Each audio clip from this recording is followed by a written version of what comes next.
What is up, everybody? Welcome to our show again, Unblacked on Thursday night. We are so grateful that you guys watch.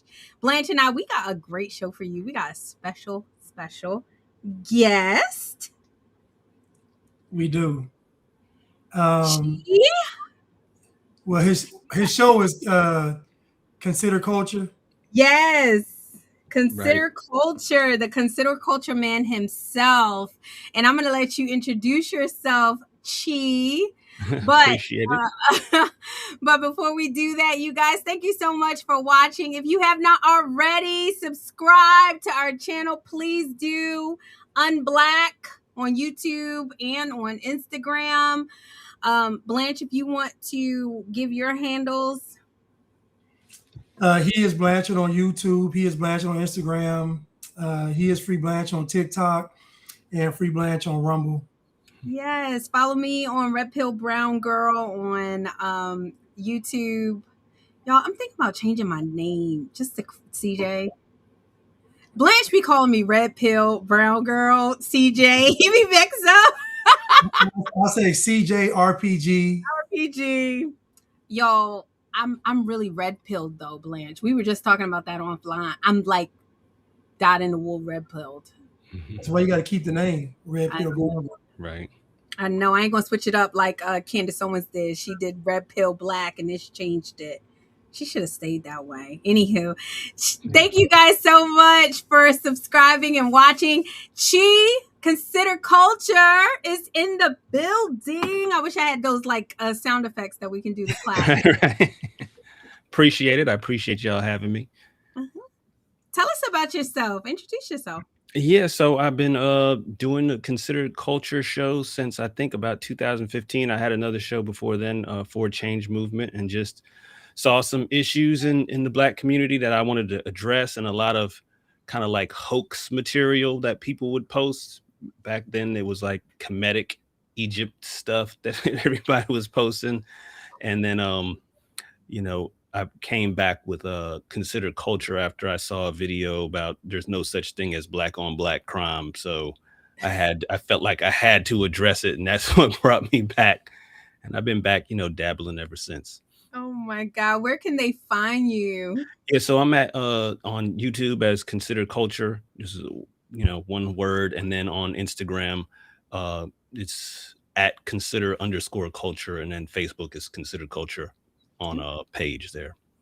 All right, thank you so much for joining us. Like I said, if you have not already, please hit the subscribe button, hit the like button, hit the notification button. Let us know in the chat where you coming from. We read pretty much, Blanche, we read pretty much all of our comments. We be reading y'all comments. We having a conversation on today. But Chi, I love that you said you saw something that was talking about there's no such thing as black on black crime. Why did that bother you so much? Because it was ridiculous, and the way she presented it, is even more ridiculous. I can't quite remember her argument because that was like 2015, but it was just crazy. And at the time, before I canceled my For Change Movement channel, I had spoken a lot about black on black crime, and I had, when I came out of high school, like 7 people I knew were shot and killed. So it kind of like, and all of them by somebody Black. So knowing that is just like, okay, well, there is a thing.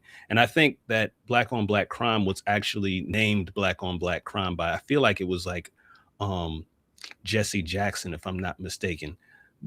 But it used to show up in Black newspapers a lot.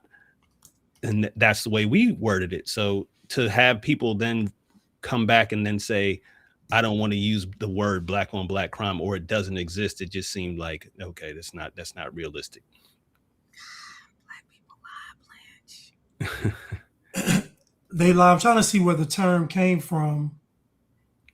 Yeah, I think it showed up in some Black newspapers first, if I remember correctly. Yes, it came about in the 70s. They started using the term, but then they claim it got hijacked politically. Yeah, and that's a lot of times what happens. I'm sorry to cut you off, but it's a lot of times they will come up with something and then we'll say, oh, whites are hijacking it, we can no longer use it, that kind of thing. Or for some odd reason we don't like it anymore. Like it's nasty to use it. So I don't know. Kind of like with the word woke, remember? Oh yeah. First everybody was trying to be woke, and then when white people started saying woke, the real woke is bad, but then black folks got upset. They're misrepresenting the word woke. That's not what it really means, and it's just right. Or now black fatigue is like that too. Oh yeah, they're mad at black because at first they were saying black fatigue, like we're tired, and now white people are saying no, we're tired. and it's so sad because it's like you can't critique them. Everything is perfect. Black girls have magic all of a sudden. Like our skin is fantastic. There's melanin has some special powers, and it's just, if it were even 50% true, I could get with it, right? Yeah. It's like almost 0% true. Me and Blanche talk a lot about it just being opposite. Like you don't have power. Black is you. What did you say, Blanche? You said you tried the black power, but the lights went out. Yeah, I said they talk about black power, but somebody forgot to pay the bill.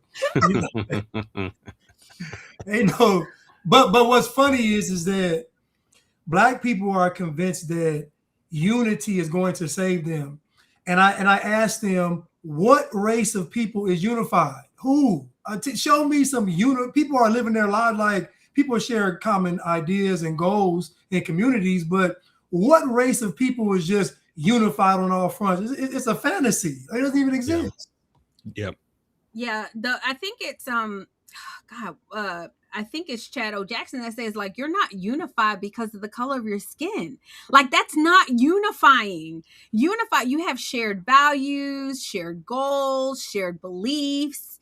That's the only thing that can unify. And so I feel like I have a lot more in common probably with other cultures than I do my own, because Black people have problems. And until we start addressing them, it's just going to continue to be that way because everybody lies to Black people because they're afraid of them.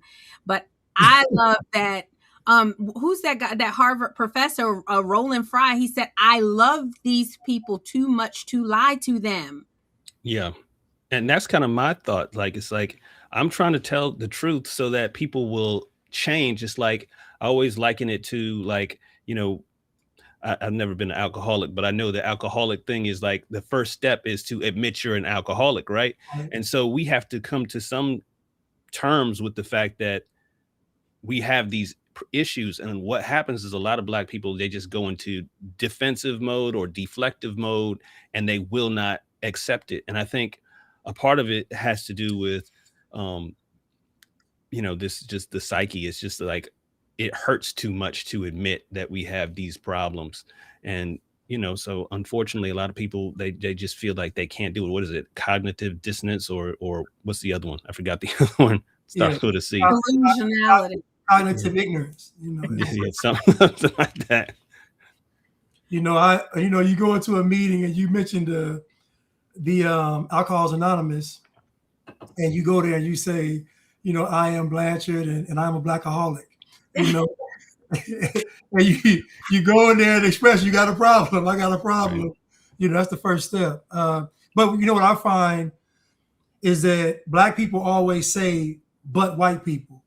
Like every time you hold them accountable, their response is always, but white people. And I say, well, I have a problem with that because first of all, how is your standard of living just based on what white people are doing? And then second of all, you all claim to be better than white people. So how are they a reference point in any subject? The Black people always say, but white people. I just saw a video where somebody said that Black males don't commit the most murders in the United States. But the guy, I don't know what he was thinking, but the guy was breaking down the stats for him and it was something else. But Black folks have a hard time with context and like percentages and realizing that if you are 12% of the population, when you do something it's more than somebody has a larger number. They don't understand that kind of nuance in the conversation. So it's just, they look at a raw number and say, okay, that's it. But in actuality, you all are committing, and I have a clip in here, 50-some% of the homicides in the nation, about 3% of Black males doing this. And when you mention this to them, my thought is people are dying. Yeah. Children are dying. Like people, like you said, you had 7 friends from high school die. Let's say, like, think about how traumatic. Like, if you went to war, you may not lose 7 fellow soldiers. Think about that. You lost 7 fellow classmates, not even in combat, from your own community. That's insane to me. And Black folks just brush it off like it's nothing. Right. Unless the killer's white, then it's something. Oh yeah. And then it's something, and so that's another thing that bothers me, is that we act like we're so, we care so much about Black people, but it's their lives are only valuable if somebody white is attached to it. Right. Like that's, I don't get how people don't understand how damning that is. Yeah. And like you said, anytime you try to say anything, they get full on attack mode. And you know what cracks me up? It's not even the people that are living in the ghetto in the hood that call me coon. Oh, yeah. I like, y'all, I'm ghetto. I tell people all the time, I'm unblack. It's a process. I'm unblacking, but me and Blanche, we bliggity black, and you probably too. You probably bliggity black too, Chi. We talked a little bit offline, and we don't put that on Chi. Don't do that, dude. Don't put that on it. Listen, do not put that on us. That's you. That's you. That ain't us. No. I'm reformed to a degree. To a degree. I'm working on myself. I'm unblacking. But I say, like, the people that love me are the hood people. It's the bougie. It's the bougie Blacks that get on my nerves. They know it's true. The Jamal Bryants, the Black leadership. So Mark Lamont Hill. Yes, yeah. Mark Lamont Hill. He knows it's true. Man, he stresses me. Yeah, D.L. Hughley is another one who gets under my skin, and Godfrey. Oh my goodness, Godfrey. Godfrey is disgusting. He is so just, because you know what, Godfrey knows. I can tell that Godfrey knows, but he's such a. I'm like, Godfrey, when you do comedy, it's in front of white people. Like you don't even have to do it. Like, your audience is white. Black folks don't listen to Godfrey for comedy. He has that. How do you call that?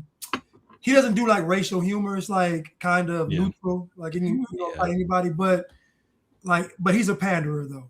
I think that's the reason. I think that, and I think because he's African. I think he probably got teased by Black people. You know how Black people can be. He probably was attacked, and so he has to do this over the top kind of thing. And I think a lot of Black people fall into that trap where it's like, I know for me, when I was young, I went to a private school and I caught hell from Black people.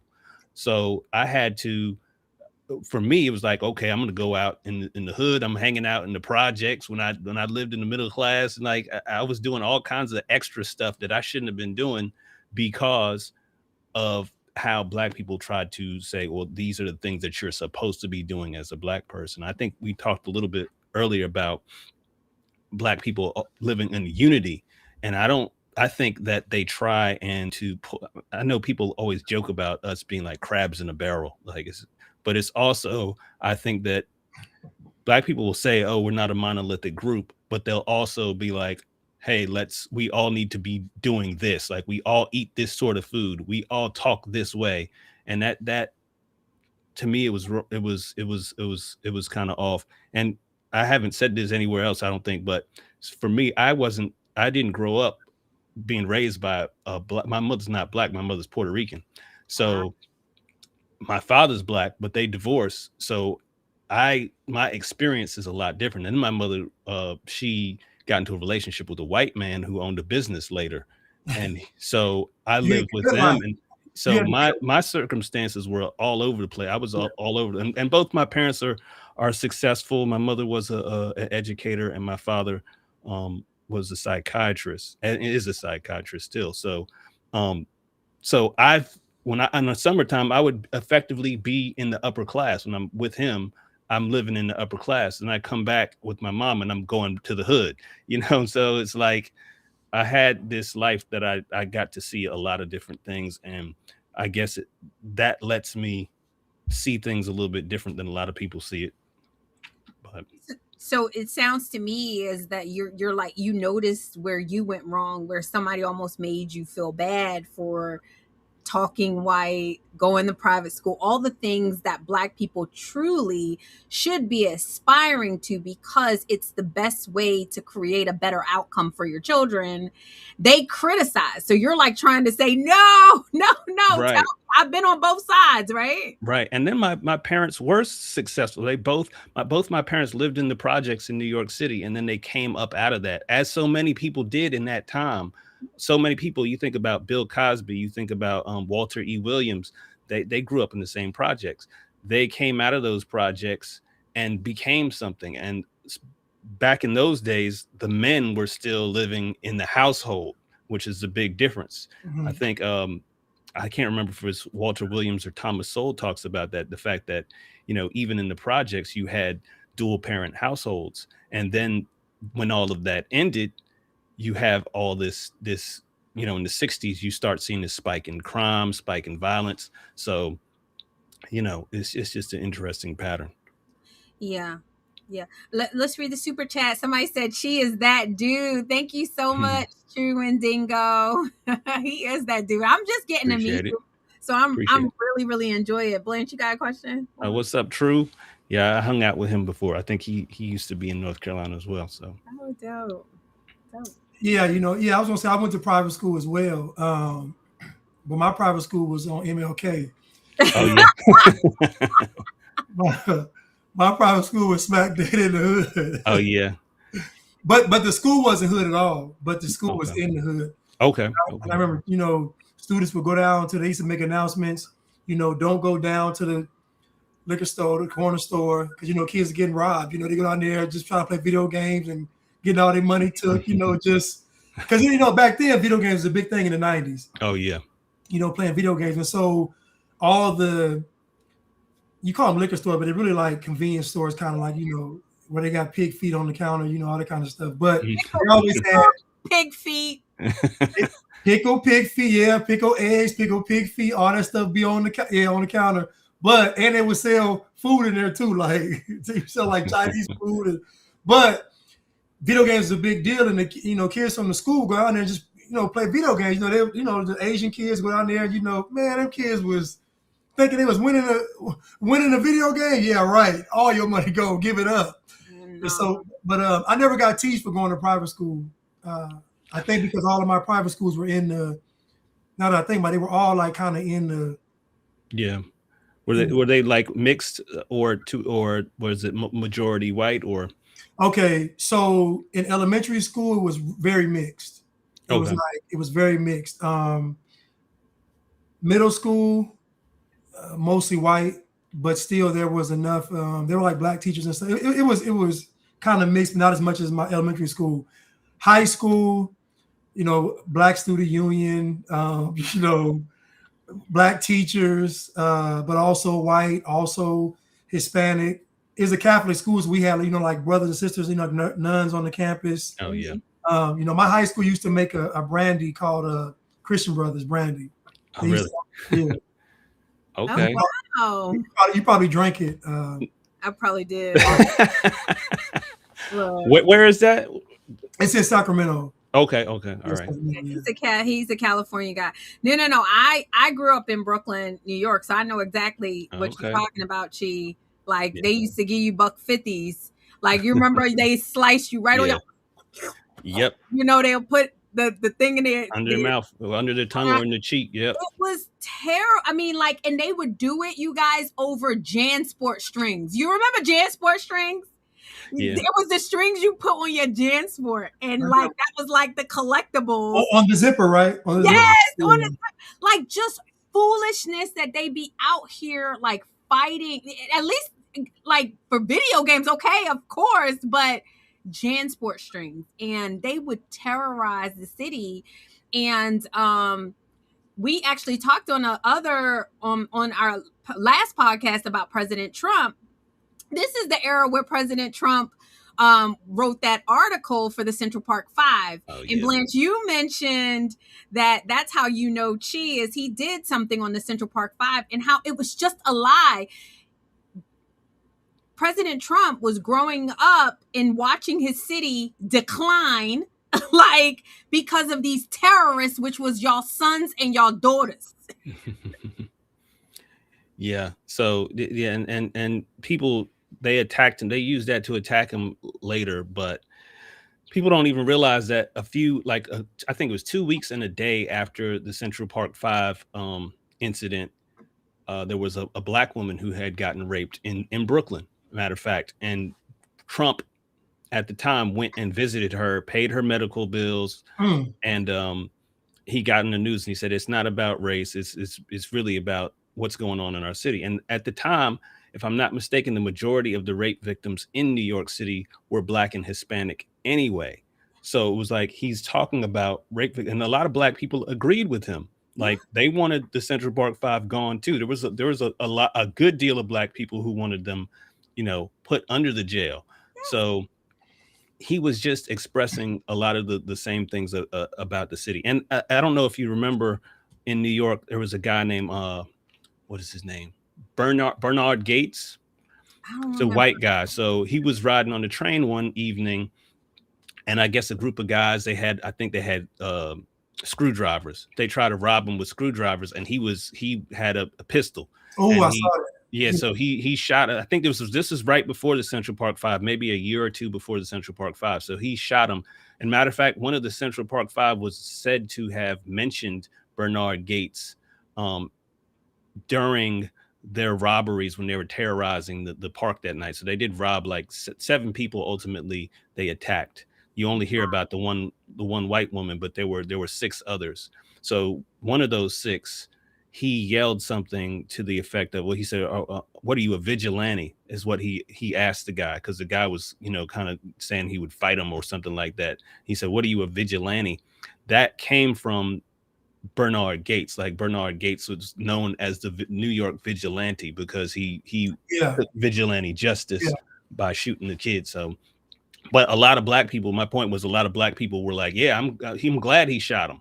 Yes. Like he should have shot them. They shouldn't have been out there robbing. But somehow we've gotten to this point where it's no longer okay to do anything about criminals because the criminals are black. And that goes back to that unity thing. I think that black people take it overboard. So it's like we have to be united and the cops are bad. So it doesn't matter if the people, just like O.J. Simpson, when the O.J. Simpson won, black people, they didn't care. Most black people will tell you, I think he was guilty. But at the same time, they'll also say, it doesn't matter whether he's guilty. This is retribution. Right. And it's interesting. Not long ago, they interviewed one of the jury members, and the jury member, she was a black woman. She said, yeah, the reason that we let him off was in response to Rodney King. So it's basically paying back people for Rodney King, which is, it's cringe.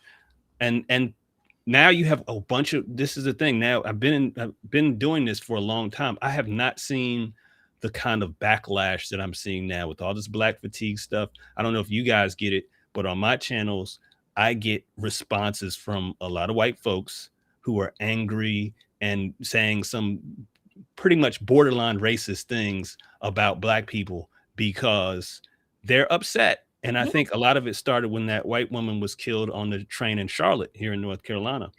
And so many white people saw that, and I made a video, said the internet's probably one of the worst things that happened to black people because you got so many videos. You got World Star, and now this is a World Star kind of idea, is to just put all this crap on the internet, and white people see that stuff.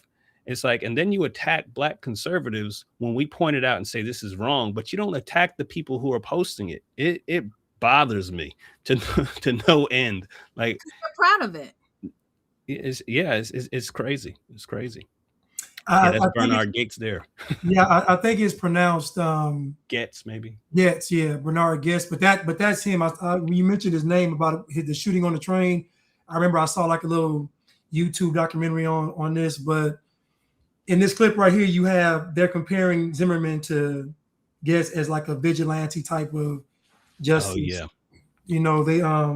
When Black folks revisit history, it's always, they go to the wrong spot every time. They never revisit history from an accurate lens. It's always emotional propaganda, whatever. And I realized something a couple of years ago, that Black people get their information pretty much from word of mouth.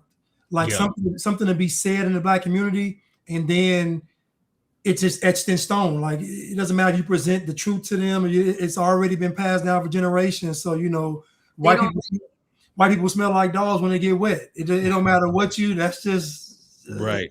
And there's a book about that. It's called Heard It Through the Grapevine, and it talks about the oral history and oral traditions within the Black community, and how in Africa and other places, the oral history was more important. Storytelling was more important than writing. So with that, it's they couldn't read back then either. God, it's not that they can't read, is they don't read. It's not that they can't. That's the most frustrating part, Blanche. Like, they don't read, and then they get mad at people like you, people like me. They get mad. But there are some of us who do read, like you were talking about the Black elites earlier. They do read. It's just that they read their echo chamber. Yeah. And if I think some of you all were once Democrats. So I voted for Obama in 2008. Back then, I did it twice. I read a lot of books in those days. I was given a lot of books when I was growing up. My mother always gave me books about civil rights heroes and things like that. And so when I started to read some of the conservative books, I didn't realize how different the writing styles were until I started reading like Selby Steele and Thomas Sowell. And what I started to find out is that they are writing about facts, statistics. It's just numbers. This is the facts. Bam, bam, bam, bam. But I go back and I read some of those other books that I used to read, and it's like all of this is about emotions. It's not about they're not laying out the facts. And once I started reading that different style of writing, it just kind of something clicked in me that this is what I need to do. This is what I need to be focusing on. These people have their finger on the pulse. They know what's going on. All this stuff about my feelings is for the birds. I don't need that. But you had the courage of your convictions, like, and sometimes I am desperately waiting. As a girl, I tell Blanche all the time, I'm unapologetically a female. As a girl, we are waiting for more men to start checking these Roland Martins of the world, to start seriously, like, you guys are the ticket to our freedom, so to speak, because like you said, this echo chamber, it's all emotion. The leaders of this world, the Black leaders have failed the Black community, and it's just getting worse. It's like going down the toilet. You're mad at me, you're mad at Blanche, y'all mad at Chi, but you're not mad at the booty hole song. Like, you're not mad at that. Right. I can't understand it. I really can't. Because, especially when we're like doing response videos, right? And we're responding to things that somebody Black posted.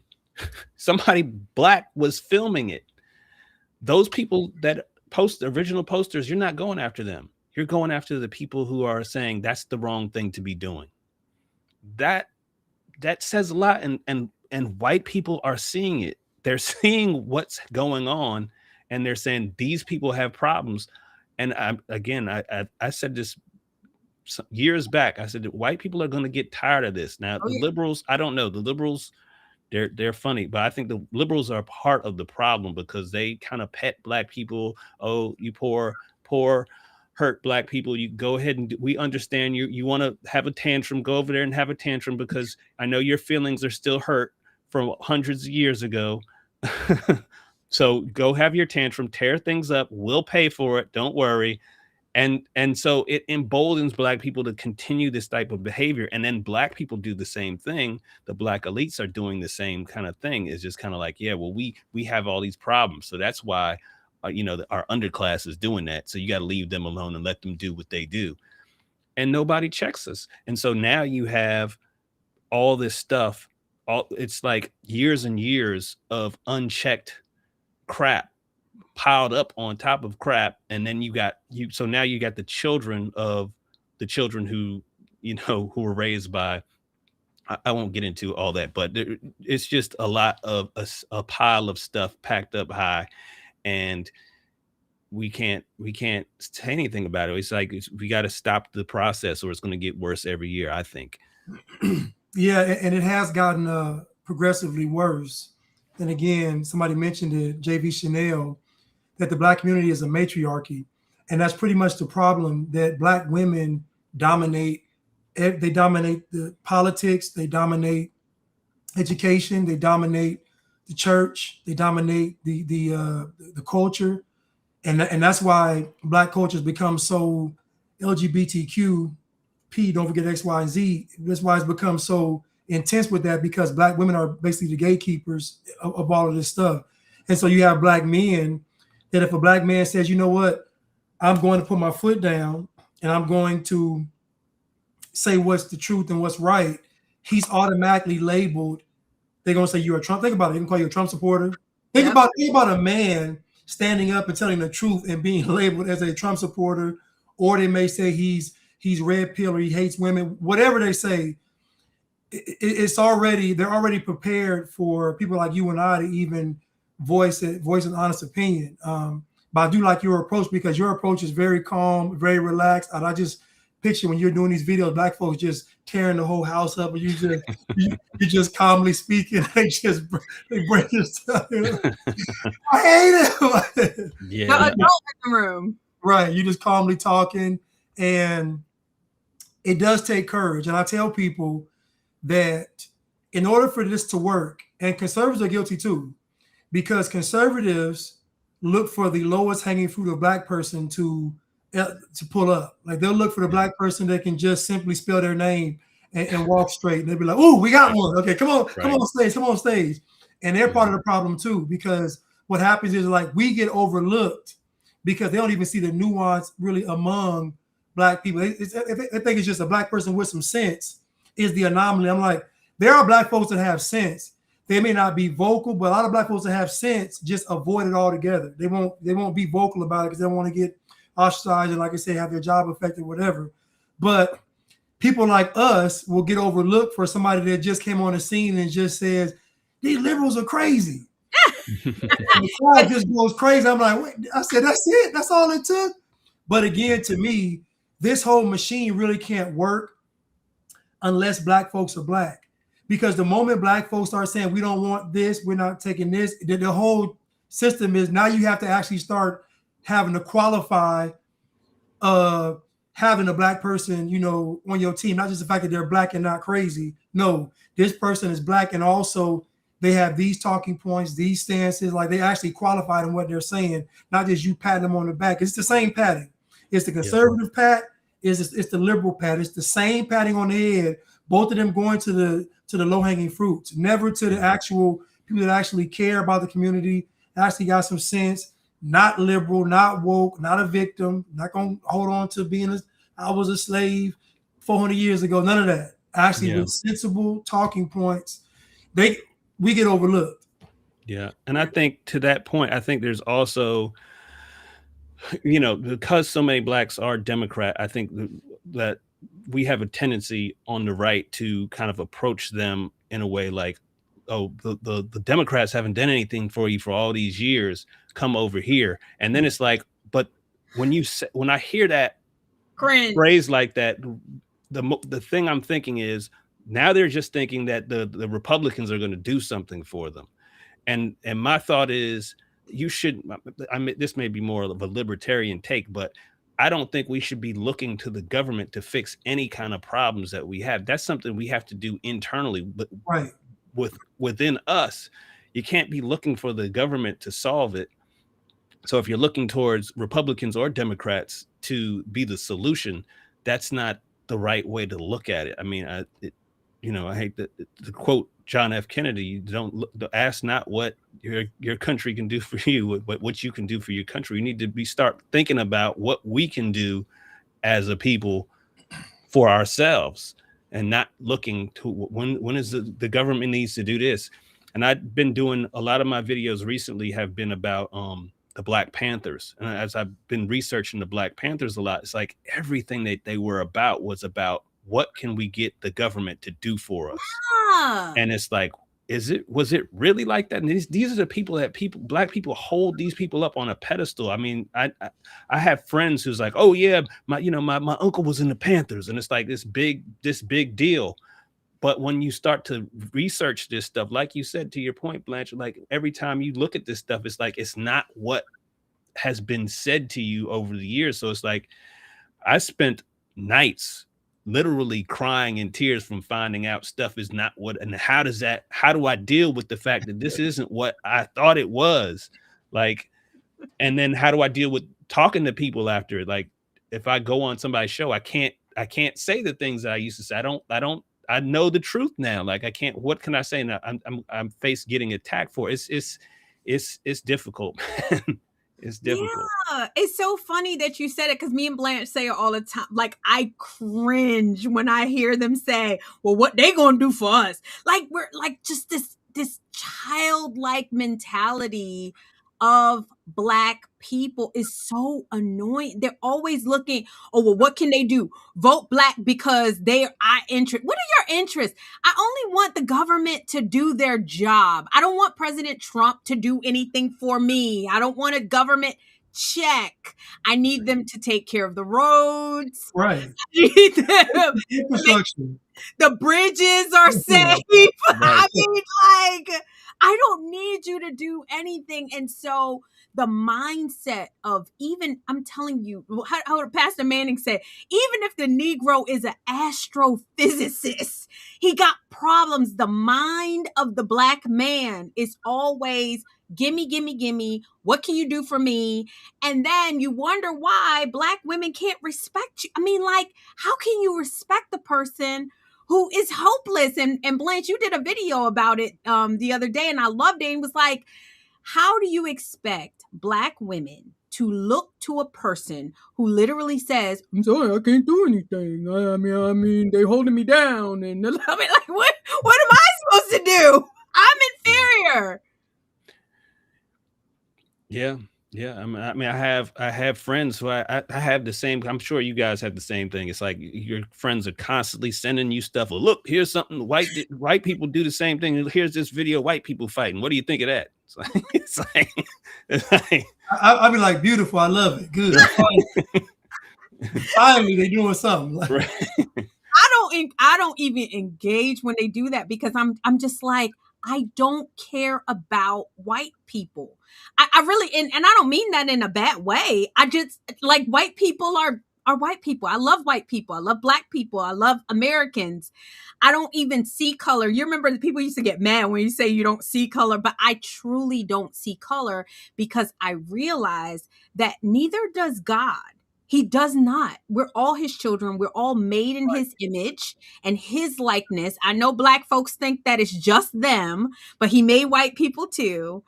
And so when I'm thinking about these things, it's just like Black people are obsessed with white people and what they do. Yeah. Well, if you think about it, think about, I talk about this where Black people would have, white Jesus in the house. and then MLK got assassinated. Then it was white Jesus and MLK. But think about MLK. I have a clip I want to play too. But think about MLK, right? And Cassius Clay, because you did a video on Cassius Clay, didn't you? But think about, I had a clip of him, yeah. Yeah, but think about MLK and what was he really saying? If you just strip it all down, what was MLK really saying? He was saying that the government owes us. Yep. The whole premise of the entire civil rights movement, it wasn't just sitting at lunch counters and using restrooms and drinking from water fountains. It was the government owes us something because of slavery. Yep. This is the entire premise. But if we look at this nation, everything that Black people have asked for, they've gotten. The country has obliged. Every single thing. The only reason they have not got reparations is because Black folks know if they get reparations, that's it. And so they're playing this stall game. And is it this? Do we get land? Do we get the vouchers? Do we get money? Black folks know if these white folks cut that check, y'all will have no more legs to stand on, because everybody knows reparations will not solve a thing. Nope. Because your culture will just be amplified because now y'all got a check. So it's Black culture with a check. That's all it is on steroids. Right. Yeah, I've thought the same thing. Like, absolutely. If there's a check that ends, like, you would think that, you know, after you had the Black president, it's like, okay, because people say we'll never get a Black president. Now you get a Black president, okay, we got that. Well, it was, things are still messed up. It's just, you know, so it's like you get the things that you said you desired, and that's the thing about the civil rights movement. A lot of the things came about. You got the things, and then you see the Black Panther Party came like after they passed the civil rights thing. It's like they're still asking, we need free stuff, we need this, and they were extorting Black businesses. They were saying that the Black businesses are part of the white power structure, so you owe us money too. So give us money on a weekly basis, like crazy stuff. It's just and most of those Black Panthers were very immoral people. They were doing the most wicked and evil and diabolical things to Black people. Teach 'em Chuck has a whole series on the you probably like Teach 'em Chuck too, but he has a whole series on the Black Panthers with a lot of other stuff. But yeah, when you find out how these guys really operated, I remember when Bobby Seals was giving a speech one time, like a couple years ago, 2015, maybe 2016. Mm-hmm. And he said we used to go and we used to debate like rich white people. I'm assuming liberal whites, liberal Jews. We used to debate them, and if we wanted to debate, they would cut a check. Think about this. You have a revolutionary movement, supposed to be Black power, but they're going to liberals, whites, to get a check. Then they're coming back and saying we're about revolution.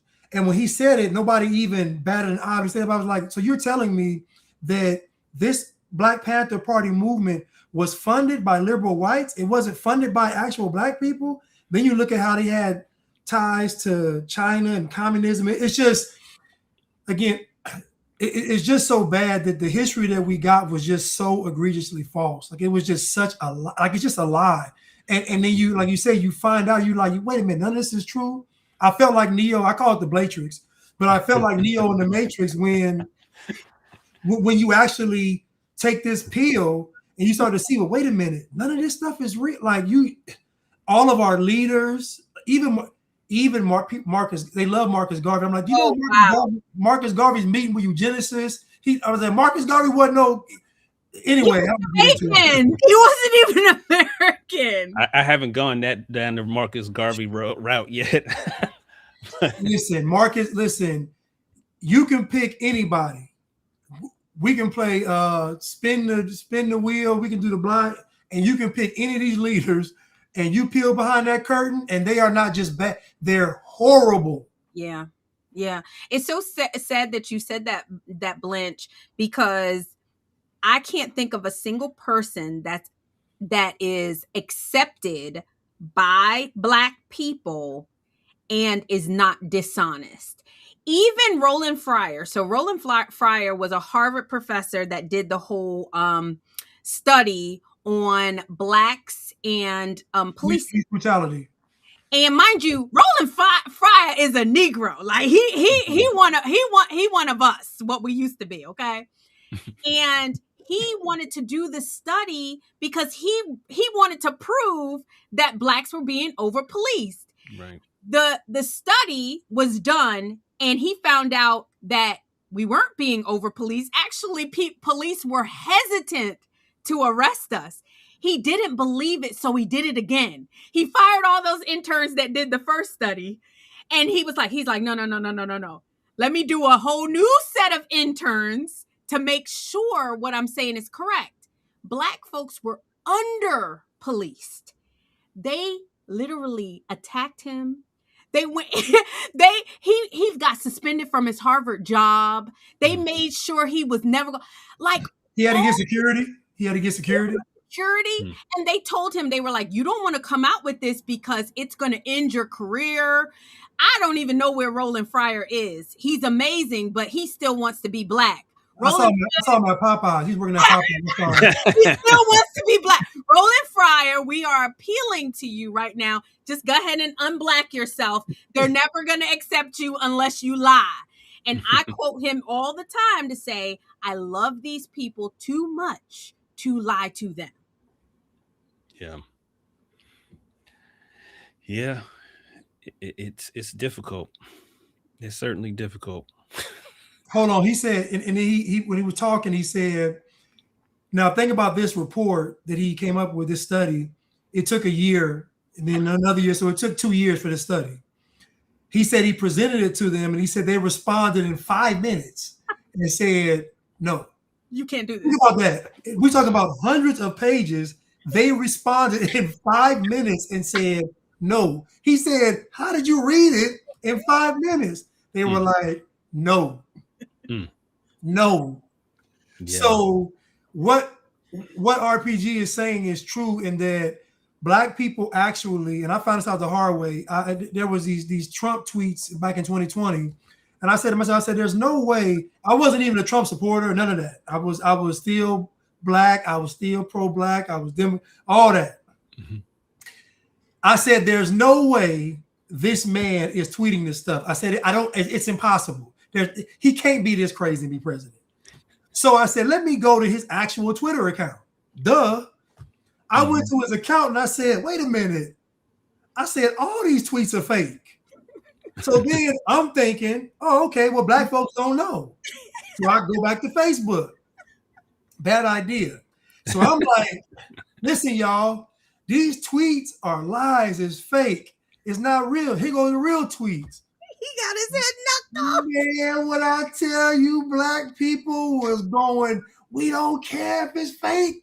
We don't care if it's a lie. He racist. Right. I didn't know that Black folks were like that because we grew up with the propaganda that Black folks are inherently good. Yep. So Black folks are only bad because white folks have done something, whether it be slavery, segregation, water hose, dogs, sticks, whatever. White folks did something to make Black folks act up. So we always taught that Black folks are really good. Right. But I realized that, wait a minute. I said, I'm showing y'all the truth, and y'all are, when I tell you they did not care, that's when I realized, oh my goodness. And then when I went down that rabbit hole, I haven't been out. I'm still digging in the rabbit hole. I ain't been out since. I'm still digging. I don't want to be out. I'm sorry. Y'all, I'm out of the dark into the light. Like, y'all, something is seriously, seriously wrong with Black people, and it starts with the leadership. So I am imploring people like you guys, oh God, the men of this community, listen to what these men are saying and have the courage of your convictions. You know what the Roland Martins, and you know it's wrong. You know it's a lie. Mark Lamar Hill, Van Jones, we can go into the list of Ben. I didn't know that Ben Crump couldn't read. Really? No, listen. Got his Ben was trying to read. He was trying to read because normally he just talks, but this time he was trying to read in front of a press conference, and the man didn't know how to say carotid artery. Like he couldn't read the word. He literally couldn't. I'm like, you have seen thousands of autopsies, so you've had to have seen carotid artery 1,000 times. He couldn't say the word. He couldn't even. I'm like, did you proofread? Like, did you read it? He didn't, and so I realized that.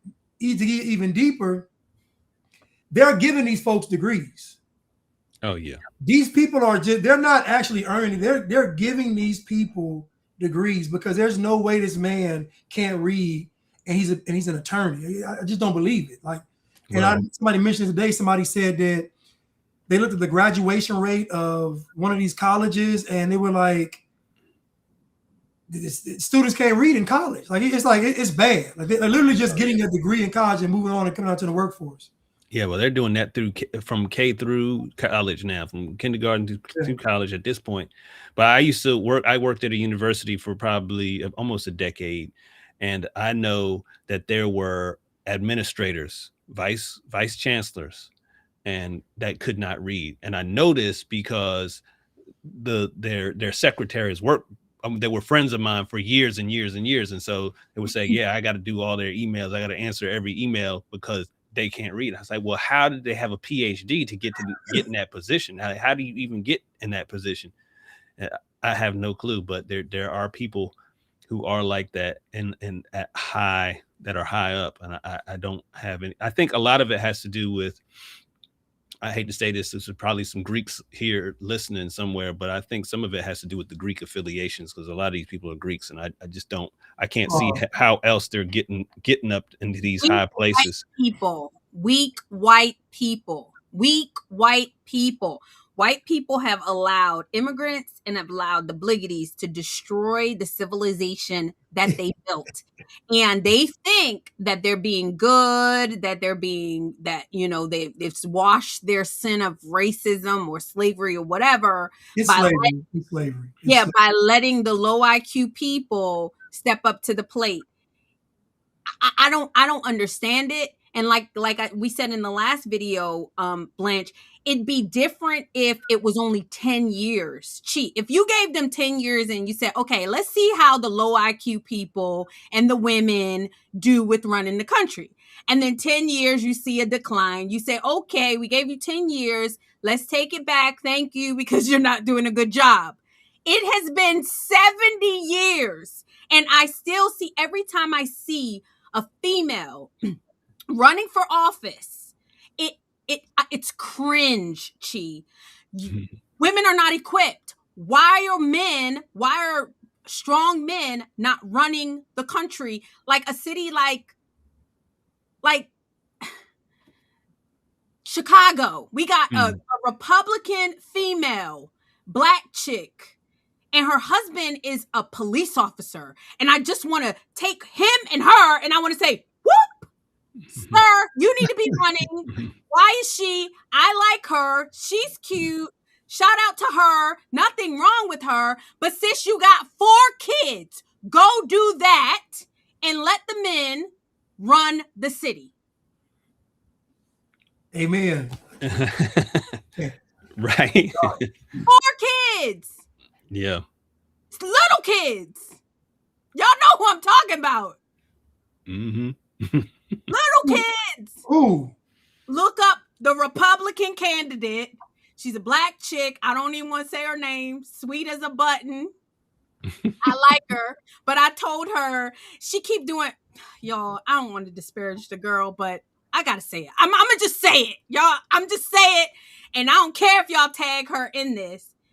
She was in the Republican primaries, y'all. And I'm telling you, like every second week, every other week, she was posting, they took down my signs. This person did this. This person did that. They made my name. They tried to take me off the ballot. I mean, like all kinds. And she won the Republican primary.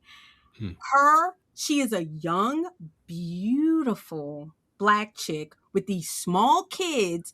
Husband is stacked, okay? And she running for office. Why? Why is that happening, you guys? I don't care how much I like you. I'm not voting for no female. I'm just not doing it. You see what happened? I'm trying to see who this is. I would say her name. I just don't want to say her name. No, don't say it. I'll look it up. Don't say her name. Y'all know who I'm talking about. Don't put the name in the chat. Y'all just shout out to her. Shout out to her. Y'all know who I'm talking about. Is she cute? She's very cute. She's beautiful. She's beautiful. This can't be her. Hold on. Let me see. Is she in shape? Yes, she is in shape. Her name, starts with the C, and then her last name is M. So Well, I don't know who that is. okay, she is running. In Illinois. Yeah, in Illinois, she's running to be the first congressional. So for Congress, sis, go sit down. Go raise your kids. We'll see you when your husband runs, and you be his secretary, please. Please and thank you. That's something I haven't spoken about too much. Is the dynamics between men and women, and it's something I really want. I've always wanted to talk about that and the Black family. I have not gotten to that point yet. It's always something that comes up first before I get there, but I haven't reached that. I know that's going to be a new level of backlash when I get to that part.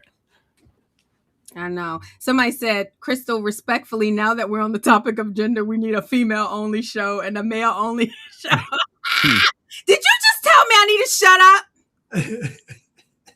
That was a nice way of saying shut up. Did you just tell me I need to shut up? I didn't say females couldn't have opinions. I don't want females legislating. Not in leadership. No. Not leadership. No. Now, I know there's been a lot of discussion about lady judges, and that I don't know if you guys are familiar with Helen Andrews. No. Have you seen any of her videos? So Helen Andrews has basically stated that wokeism is basically feminism. It's over feminization of American society. Yes, I've seen her. Yes. Yeah, real interesting takes on it. But she basically says that once a business or a corporation or any entity gets up to about 20% of female hires, the culture changes within that company or within the government or whatever, wherever it is. And so it changes, and then you get more of this kind of woke kind of process of doing things, because by nature, women are more nurturers, and they're going to allow some things that men wouldn't allow. It's a real interesting take. If you have time, just check her out, because I believe it. Somebody said, I don't see any issue with CM. I'm from Illinois. Seems legitimate. Andre, you are the problem. Somebody with 4 little kids. No. Love your opinion, but Blanche runs that show. And I'm okay with that. Blanche, what do I always say? And let me tell you something. I am one that I don't just speak about it. Blanche, we speak offline. Whatever Blanche say is what we do. Blanche, what clips you want? Blanche, how you want? Blanche. And I'm very much like that with my husband. I am, but you guys, this is important. I had to learn to be like this. I'm telling y'all, I'm unblacked. I used to be bossy, black, bobbing my head, can't tell me nothing, screaming, yelling, hollering, and all that, and I had to learn that it's not cool. Yeah, and I think marriage helps, and I think that to piggyback on what she was saying, and the lady was saying, that if you think about what happens, you said a company's culture shifts with 20% female hires, right? 20% employees. Yes. So imagine what's happened to the Black community, because now it's larger than 20%. It's like the 50% that's women. Think about it. So if it's a corporation, if it's 50% women corporation, it would be completely woke, and the company probably wouldn't even last. Right. So look at the Black community, 50% Black women. Think about, you got Big Mama, you got the single mom, you have the ratchets, you got the hood rats, you got the educated, you got the careers, you got the CEOs. You have all these dynamics of different levels of Black women in the Black community. Think about Black men, though.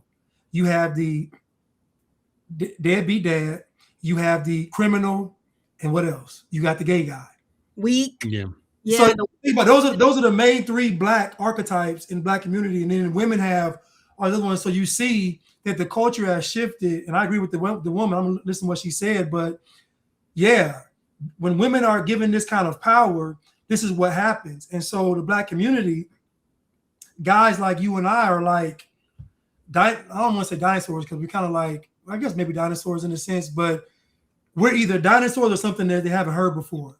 Guys that take these kind of stances, they even stand up to even against the liberal ideologies and communism and all this stuff, even have these opinions is like startling for Black women. Like when I say stuff like, I ain't Black, I'm free, they'd be like, what? Like, it's just they look like I'm crazy. Or like, that's, or Kamala Harris is bad for Black people, or all these kind of takes I say, it's like, I'm like I don't want to say like a relic, but like more or less, I guess something they haven't seen, an anomaly, I guess. I don't know, but it's just, I just see Black women being my biggest antagonists when I'm in the real world. Online is Black guys sometimes, but most of my stuff in the real world is Black women pushing up against what I say. Right. And the other thing is, like, when we're talking about these Black fatigue videos, when you look at a good, I would say probably at this point, the majority of them are that I'm seeing are women engaging in fights. You're seeing women who are doing they're involved in the teen takeovers. It's like both men and women, but it's definitely the fight videos, the people who are having problems with customer service and just throwing fits and tantrums in stores and breaking stuff, or they have the one where the girls throwing stuff at the through the McDonald's window and stuff like this. So it's a lot of this. The videos are actually women misbehaving. Yeah. And that made me think about when I was growing up and hanging out in the projects. When I was a teenager and still in high school, girls would get pregnant, and their parents would allow them to go out of the house and they'd get their own apartments. That would be the place where we would hang out, like at these girls' apartments. They got an apartment in the projects. We're going over there. We're going to hang at Keisha's house because Keisha doesn't have any parents. So everybody would be there. And then she's got little kids engaged in this. People are smoking, drinking, yelling and hollering, and the kids are seeing that. I've seen people blowing smoke in little 3-year-olds' faces back in the day. I've seen all kinds of craziness, and you're seeing it on some of these videos where the kids are acting out. But you got, what I had to think about is, like, I'm 50 right now, so a lot of I got friends who are grandparents. So a lot of these people, the YNs or whatever you want to call them, they're grandkids. These are the same kids who got the weed smoke blowed in their face as a kid, who saw their parents fight, because at the time you got two teenagers, 15 years old, trying to raise a kid. They can't even get along. They're having fights, right? Violent fight altercations between themselves, and that's where these kids are coming from. That's what all these people that you're seeing. That's where they're coming from. That's the environment that they're coming from. It's like, how do you even fix that at this point? And I think, like, we have to kind of go scorched earth on the policies that reward people for having these single parent. But how do you get people to buy into that? Like, with so many women at the helm, they're going to be like, no, we need to nurture these situations. These people need the government. They need this and that, and men are no damn good. So we need this stuff to help. How do we even make a dent? I rack my brain thinking about it sometimes, but I feel like it needs to be done. I don't have a solution all the time, other than to keep talking and hopefully people will get it. Yeah. Let's read this super chat. Maestro Mark, it says, how does Black culture get reformed, or what should the end game be? I think we need the introduction of a better, more truthful racial paradigm in media, and consistent tough on crime policies. That's literal. Thank you so much for the super chat, Maestro Mark. That's exactly literally what you just said. Is I definitely think that we need, I don't know. What do you guys think? I definitely know we need to be tough on crime. I think media is such a tool that is underutilized, in the positive way. Like you said, I believe that the voices that are elevated are the ignorance, and voices like you guys are just pushed to the side, and media can change that. Like, think about it. We were doing I did a show the other day where Don Lemon, you guys remember in 2008 he was talking about black boys and black people need to pull their pants up, stop cursing, stop doing this, stop doing that, and that wasn't rewarded. Yeah, I remember thinking Don Lemon was probably I thought he at that time I didn't know him that much. I just heard that and I was like, he must be a black conservative, because I had just got into reading a black conservative book, but then you find out who he is now. But a lot of people took those kind of stances. Barack Obama in his first term, he talked about these kinds of things, and it's just like at some point, I think what happened is I think that black people kind of to some degree like the idea of being a victim because of the fact that we're not doing as well as other groups. So we need an excuse for that. You know, it doesn't look good. So how do you excuse it? You have to have some reasoning, and you don't want to say, well, it's you definitely don't want to see it's something that is inherent in us. You don't want to say that we are making poor choices either. That feels bad too. So how do you go about, you know, circumventing all these accusations and things that are being hurled at us? It's like, well, white people, this is just a product of slavery. So without that, I think a lot of black people feel naked. Like there's no shield of racism. So they'll fight you for, if you try to prove something is not racist, they will fight you, like to say that is racist. It has to be. There's no other option other than it being racist. And that is problematic. It just puts a barrier between us and progress. And I think the progress will only come when people, again, like I said at the beginning of this, is that people have to acknowledge that there is a problem. If they're not going to acknowledge it, nothing's going to happen, because they're going to be waiting for white people to fix it. Men have to acknowledge. Yeah, I think there's a lot more of us, you know what I'm saying? Like I said, I started doing this in 2006, 2007. And so in 2007, when I was on YouTube, there was like 3 people talking like me. And now there's a ton of us. So, you know, and I think it's important to have, I know we talked about some of the low level, the lowest fruit, the low hanging fruit. But I think those people are important too, even though I sometimes disagree with the way that they're going about it. I think that for whatever reason, a lot of black people don't respect any kind of message unless it's coming from somebody that they feel embraces some degree of the counterculture. Yes. And I talked about this in a video. I think that a lot of the stuff has to do with, you have to have some kind of counter culture presence in your delivery. Otherwise, you're looked at as somebody that they're not going to relate to. They don't want to relate to. You're just some Uncle Tom type of person and who's educated, and you talk the white man's language, and I'm not going to listen to you. So it's like the reason why you have the more popular black business owners, or the people that we elevate and push and hold in high regard, like the Jay-Z's or Dave Chappelle or somebody, like they have this counterculture element. And then all the people who, there's a ton of, when I was working at the HBCU, I saw all these big black business owners that nobody ever heard of.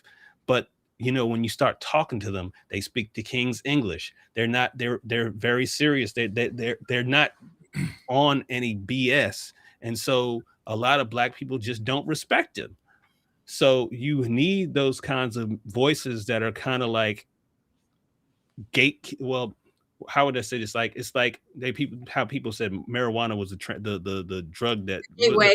The gateway. You need the gateway drug till you get to the real product. You need people to kind of get some of this message that's a little bit diluted and is still speaking their language until you get them to kind of accept it, I think. And so I'm happy that there are other voices who are you know, who grew up around the counterculture presence and kind of feel like they're a part of that kind of thing, so that the message can get heard a little bit. I don't think that a lot of people are going to accept it without it.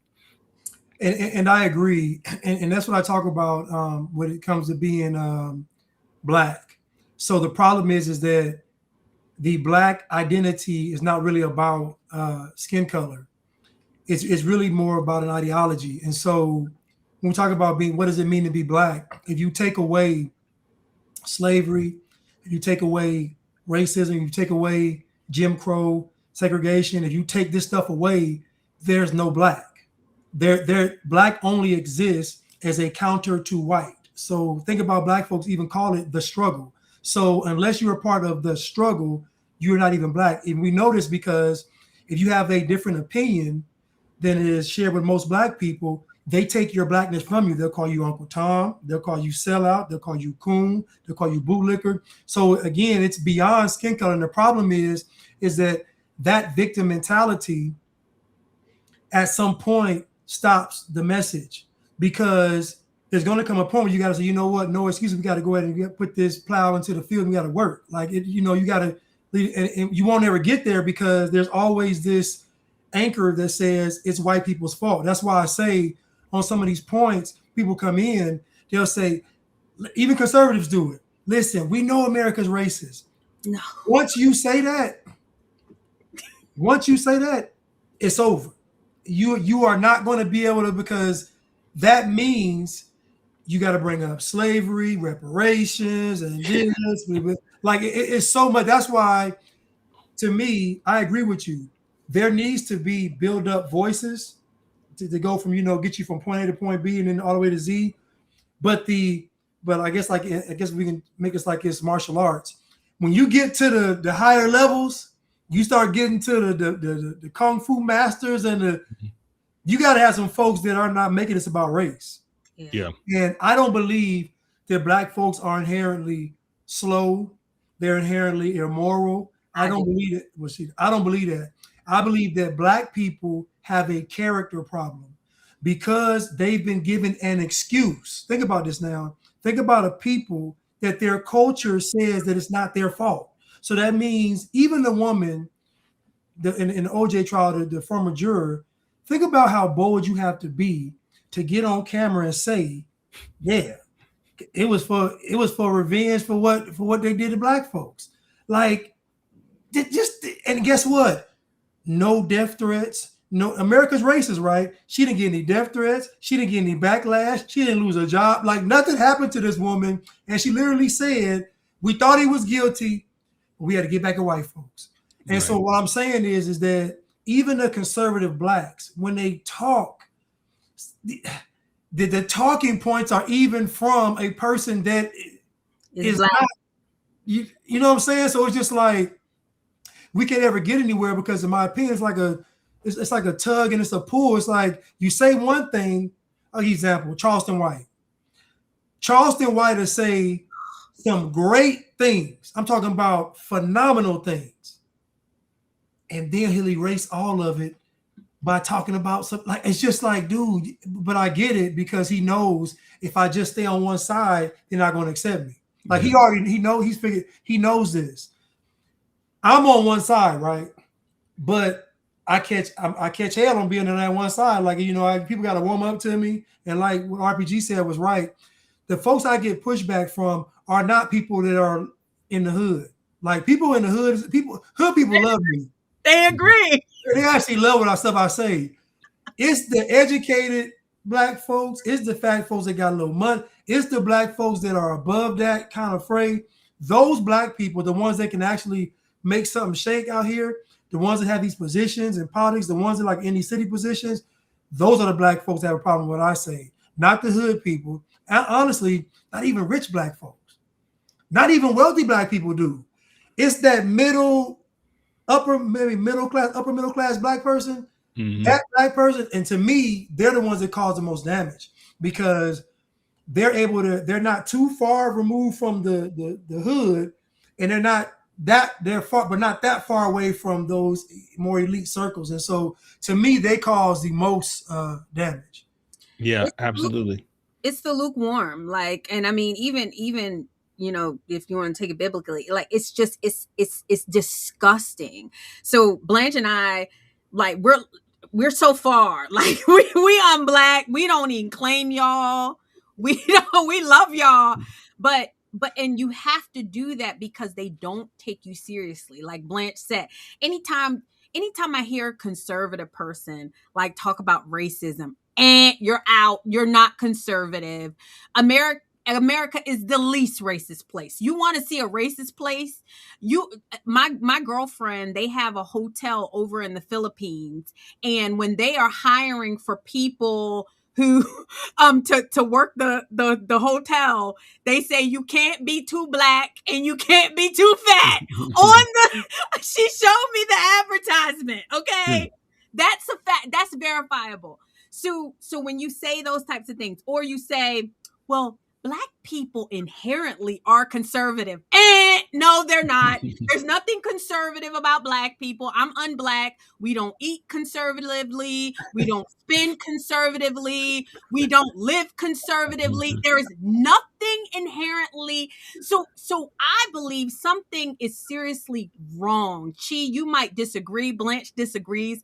Something is wrong with the black person's mind. And I do believe that it has a lot to do with low IQ. Really. Well, I've been looking into this, and I told you I spend a lot of nights up late, like finding information that I wish I hadn't found. And so, the IQ thing is one of those things. But I've read Thomas Sowell had a decent explanation for it, and his basically was, and I forgot the person who basically came up with this. It's not Thomas Sowell's idea, but he talks about this guy who said that Africa, first of all, where it's geographically located, it's not easily accessed by ships. You can't port ships, and the Nile River that cuts through Africa that would allow for ships to pass through and commerce to go through, it dries up all the time, so you can't pass ships through it. That changes, it makes it so much different from other lands. The other thing that they said is that this is the most important piece to this, is that a lot of these other places, Japan, the Asia, and definitely Europe, they had super cold winters. And so the winters made it so that people had to figure out how to store food or they would die. So they had to think, and it got them to develop all these technologies that would keep food and preserve food and grow food, agriculture. All that stuff came out of this system where it's like, okay, you're living in this place where if you don't do these things, you and your family dies. So they had to think, while Africans had it kind of easy. And so I think there's another Frank Zanu. I don't know if you watched the Zanu project. He talks about that a little bit. So he's saying, Africans had it easy so that they didn't have to do these kinds of things. And so that over time, you know how you can breed an animal, dogs, into different breeds and stuff, because over time you do these patterns and it changes what they become. You got some breeds that are smarter than others. So it's like, if you think about how Black people have come up, if that's the process, we don't have the philosophers like in Greece. They had all these Greek philosophers, Socrates, all these things through the Middle Ages when whites were chopping each other's heads off and they were extra violent. Then you had these people who came and they were critics of this kind of behavior. And they were aggressively critical. So people didn't like them. I mean, people wanted to hurt them and kill them, but they did it anyway. And people eventually, they started to take those messages and implement them into society. And what Zanu has says is that Black people have not done that. We haven't had our philosophers that have been listened to and taken seriously or accepted. We disregard them. We throw them out. And so these kind of behaviors continue. So it's a combination of things where we have this situation where we didn't have a reason to grow technologies or to engage in the commerce. I hope that that's the correct thing, and it sounds plausible to me. So that's what I kind of lean on in terms of that. I don't like to think it's just we're just inherently what we are, because IQ can change over the years, and it does change. They even change the way that they rank it over the years because people's IQ has elevated. So, and you put Black people in different circumstances, if they get raised, but like they get adopted by whites, and you'll see that they have IQ goes up. So it can't simply be something that's hereditary or however you call it is genetic. There are some. I hear what you said, Blanche, about not saying the racists, but there are some racists out there because I see them in my comments lately, and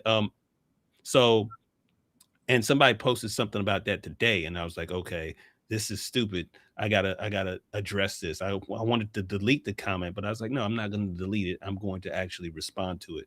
So what they say?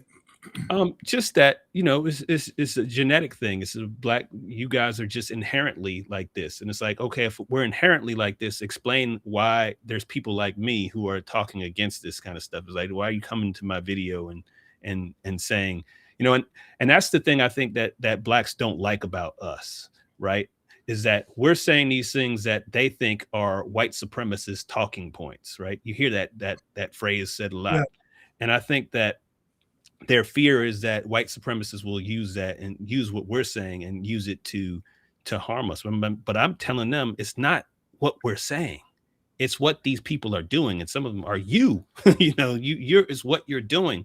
So until you change that behavior, it doesn't matter if I talk about it. They've been talking about it.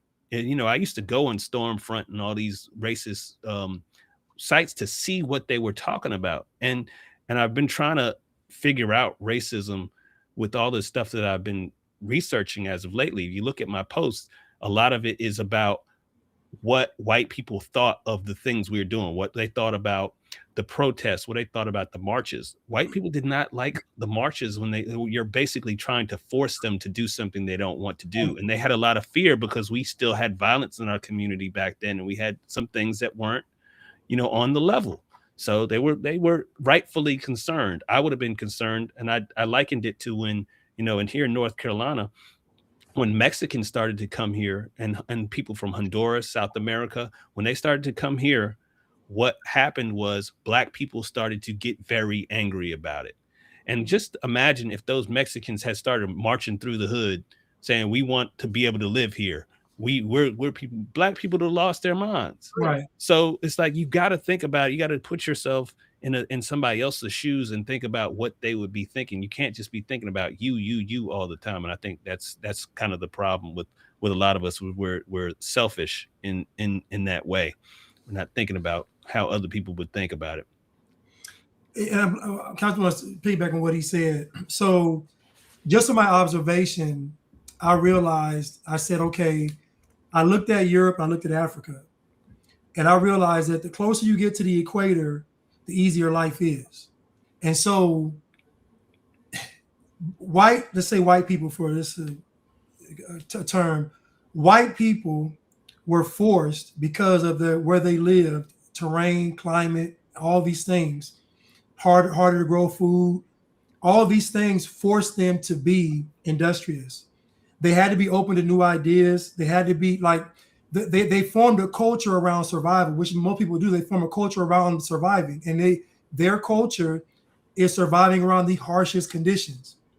So naturally, they would have a better culture because their culture really could exist anywhere because it's prepared to deal with the harshest realities. Yeah. Get towards the equator. If I can just wake up, it's always 85, 90 degrees. I can just go to the water, get some fish, go to a tree, pick a fruit.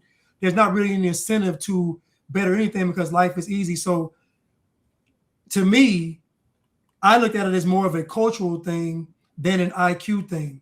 Thomas Sowell mentioned that the kids that were raised, the kids that were biracial, that were raised in Germany and Europe, they had the same IQ as the white kids. It wasn't like because of the environment. Even me, I went to private school. You couldn't be in the private school and be dumb. So all the black kids there, there were no such. I never knew a kid there was no such thing as special ed and EPs and all that. That stuff didn't exist. College preparatory school, everybody there, it was assumed you had some brains. Getting a C meant you were dumb. You know what I mean? Like a C, but you're getting a C in a college prep course though. You ain't getting a C in a regular class. I went to public school. I didn't do no work and got all B's. I didn't do nothing and got all B's. Anyway, but my point is that a lot of these white people that are talking, they're low IQ too, though. Yeah. So A lot of these what we consider racist white people, their talking points are just the mirror of the black folks' talking points. So the way black folks go on social media and say, man, white people are animals. Them same people are the same as the white folks going there. Man, black people are animals. They both really say the same thing. You listen, they both say the same thing about each other, just going back and forth. Because that's just like the low level existence of the conversation. Like those are the people online just spewing out nonsense. Right. But I'm talking about we have like nuanced conversations. Even when they say about IQ, I understand the argument, but I say, if a person, you got to understand this, and this is what I tell white people this all the time. When a black person is arguing with you, they're not arguing with you because you're wrong. They're not. They know you're right. They're trying to win the argument. Yeah. So and that's why I go back to character. It's an integrity thing. Like they lie. So when they're in front of you saying, well, my grandfather said he went to school and 10 white men pulled up and they hung him on a tree and then he broke the tree and he made, like, they just lie. They just make up stuff to win but to win the argument. Yes. Oh boy. That never happened to you is what I think. But white folks be like, man, they stupid. I'm like, listen, dude, they know you guys are right, but they can't tell you that. Because to tell you that would mean, guess what? They sell house, they bootlickers, they cool. So what they're going to do is they're going to argue you up and down, bring up ridiculous points, talk about all kind of stories and fantasies about what happened. The one girl said that white people were eating black people. I said, I just eating black people. I was like, what? But again, she wants to win the argument. Yeah. So she may look dumb on camera. She may look stupid, but she in the moment is just trying to beat you in the argument. She knows good and well nobody like black meat. So she knows. I do. That's that white man can't jump stuff where he told Wesley Snipes, you rather, what'd he say? You rather look bad and win. Look good and lose than look bad and win. Right. Yes. Even if I ask a LeBron fan, I'll say, would you rather LeBron win the championship, averaging 5 points a game, or would you rather see LeBron James lose the championship but average 30? His fans are going to pick him averaging 30 and losing. Lose the game. Oh, God. That's what they're going to say that. And to me, that epitomizes black people, is that they just want to one-up white people. That's the goal. Like in every conversation, they just want to one-up them, just don't want them to win anything. And so to me, half of this stuff, to me, ain't even IQ. It's just a character issue. Like, you know good and well what you're saying is like these black folks know good and well that man ain't killed George Floyd. They know this. I don't know, Blanche. I don't know, Blanche. I ask them all the time. I say, can you yell if you are being choked? I said, George Floyd's on the ground and he is literally yelling. Yeah. Can you yell and be choked? They always tell me no. So then you have to abandon science. You have to abandon logic to say that he was being choked. Yeah. I said, none of y'all watch the court case. If you watch the court case, there's no way you're going to think this guy killed this man. But that's not my point. My point is that I talk to black people in real life, and I'm having these conversations, and they concede on my points. But guess what? That's one-on-one. When the group comes back in the room, they don't agree with me no more. Yeah. Now they back to George Floyd was killed. So that's what I talk about is they lie. It's a character issue. It's character. It ain't IQ in my opinion. Yeah. And I think you're probably right about that, because it's like the reason they come down on black conservatives is because we're talking this stuff that black people will say that like I heard from black people that, I'm not going to this party because they're going to get ignorant. They know that black people are violent. They know this stuff. But if you say that where there may be white ears listening, they're going to say, no, we just, that's not happening. Everybody commits crime. Right. Proximity. Right. They start saying this craziest stuff, but it's like, I know you when we were hanging out as teenagers, and you would say, these people are dangerous. I don't want to go to this area because you might get robbed. You might get, so if you notice, how come you attack me? Because I'm calling it out on camera. Exactly. And that was the whole George Floyd thing. It's like, I'm like, you would never talk to George Floyd. You would walk and see a George Floyd and you'd be like, nah. And you would cross the street like the white people. You Right. would never be around this guy. That's why I believe Blanche. Okay, the super chat Maestro Mark says, when it comes to the IQ situation, I'd say it's inheritable, but it's not fixed or immutable. I agree. So when I say this, and I've explained it a few times, I'm not saying that it's like it can't be fixed. It can be developed. Even high IQ can be developed. But when you keep mating with these retarded people, you make more retarded kids. And that's what's happening. It makes it harder and harder, right? It makes it harder and harder. Yeah. And now what's happening in America, you want to start talking about the whites. The whites are mating with the blacks that are retarded. And so it's just all it's all ease of, like you said, I believe it's environment. America makes it very easy to be very lazy. A lot of whites are low IQ in America, and I hate that for them, because when in the history books it talks about when the white people came over to America, these Indians were dying. Same situation, same climates and everything. The Native Americans were dying until Whitey came over and said, hey, this is how you live. This is how you live in these climates. So what can explain why the brown Indians were here and they weren't surviving? So I do believe that IQ is something, like you said, you have to be put in environments to develop it. You have to be put in private school. You have to read books. You have to be education. You have to be determined. But unfortunately, when you have a community of people where it's acceptable to be retarded, it's celebrated to be ignorant, it's celebrated to be violent, it is celebrate. Oh, I'm gonna punch them in their face. That person doesn't get doxxed. Okay, that person crashing out and screaming and cussing and, like you said, throwing the hamburger. Those girls with the little ponytail didn't get doxxed. Nobody pulled them to the side. I guarantee you nothing happened to her. Then this is what is going to continue to happen. You're going to end up with just a bunch of illegitimate people that just can't function. They can't function. And I'm tired of it. That's why Blanche and I are just like, we have rebelled against it so hard to be like, no, we're not y'all. And then they get mad. Blanche, they're like, no, first they tell us we're not black for how we act. And then we say, you know what? You're right. I'm not. If ignorant, violent, and stupid and retarded is black, then you're right. I'm not that. No, yes, you are. You black. They ain't gonna accept you. They ain't gonna never accept you. What you want it to be? So I'm gonna say this too. Now listen, there are people that have low IQ and they do mate, and the kids are at disadvantage. I used to work in education, and a lot of those kids, I'm like, goodness. So yes, I get it. I'm just saying though that you need some kids. Well, yeah, but I'm saying, but environment does play a huge role. So again, my mother, I learned how to read through threats and intimidation and terror. I remember one time I got a whoop because my mom was like, spell red. I was like, R-E-D. And she was like, spell red. I was like, R-E-D.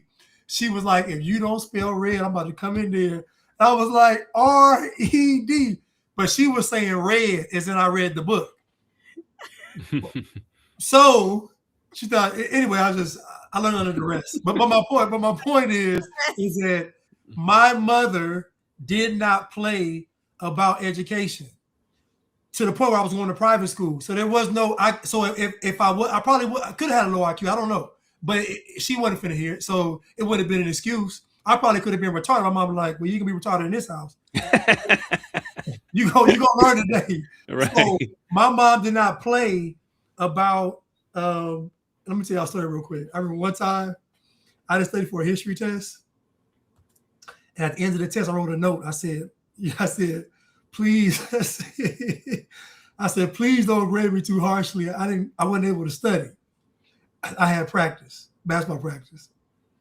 Simple, harmless note. course, I got a D- on the test, right? So my mom was mad at the D-. She was mad, but she was like, okay, you finna sit here and you finna go through this book and ask these questions the right way. And so she's going through the test. Why she get to that last page? Boy, she read that note. She turned into Iceberg Slim. She got that, she put that hand back. And when I tell you, she backhand me out the chair like I owed her $100. Bah! She was like, don't you ever in your life beg for a great boy. She was, listen, that got, but again, that's my mom though. That's my mom. So I didn't have the choice when I was going to learn. So low IQ wouldn't have mattered. Retarded wouldn't have mattered. I didn't have the choice. A lot of kids go home and guess what? Their parents don't care.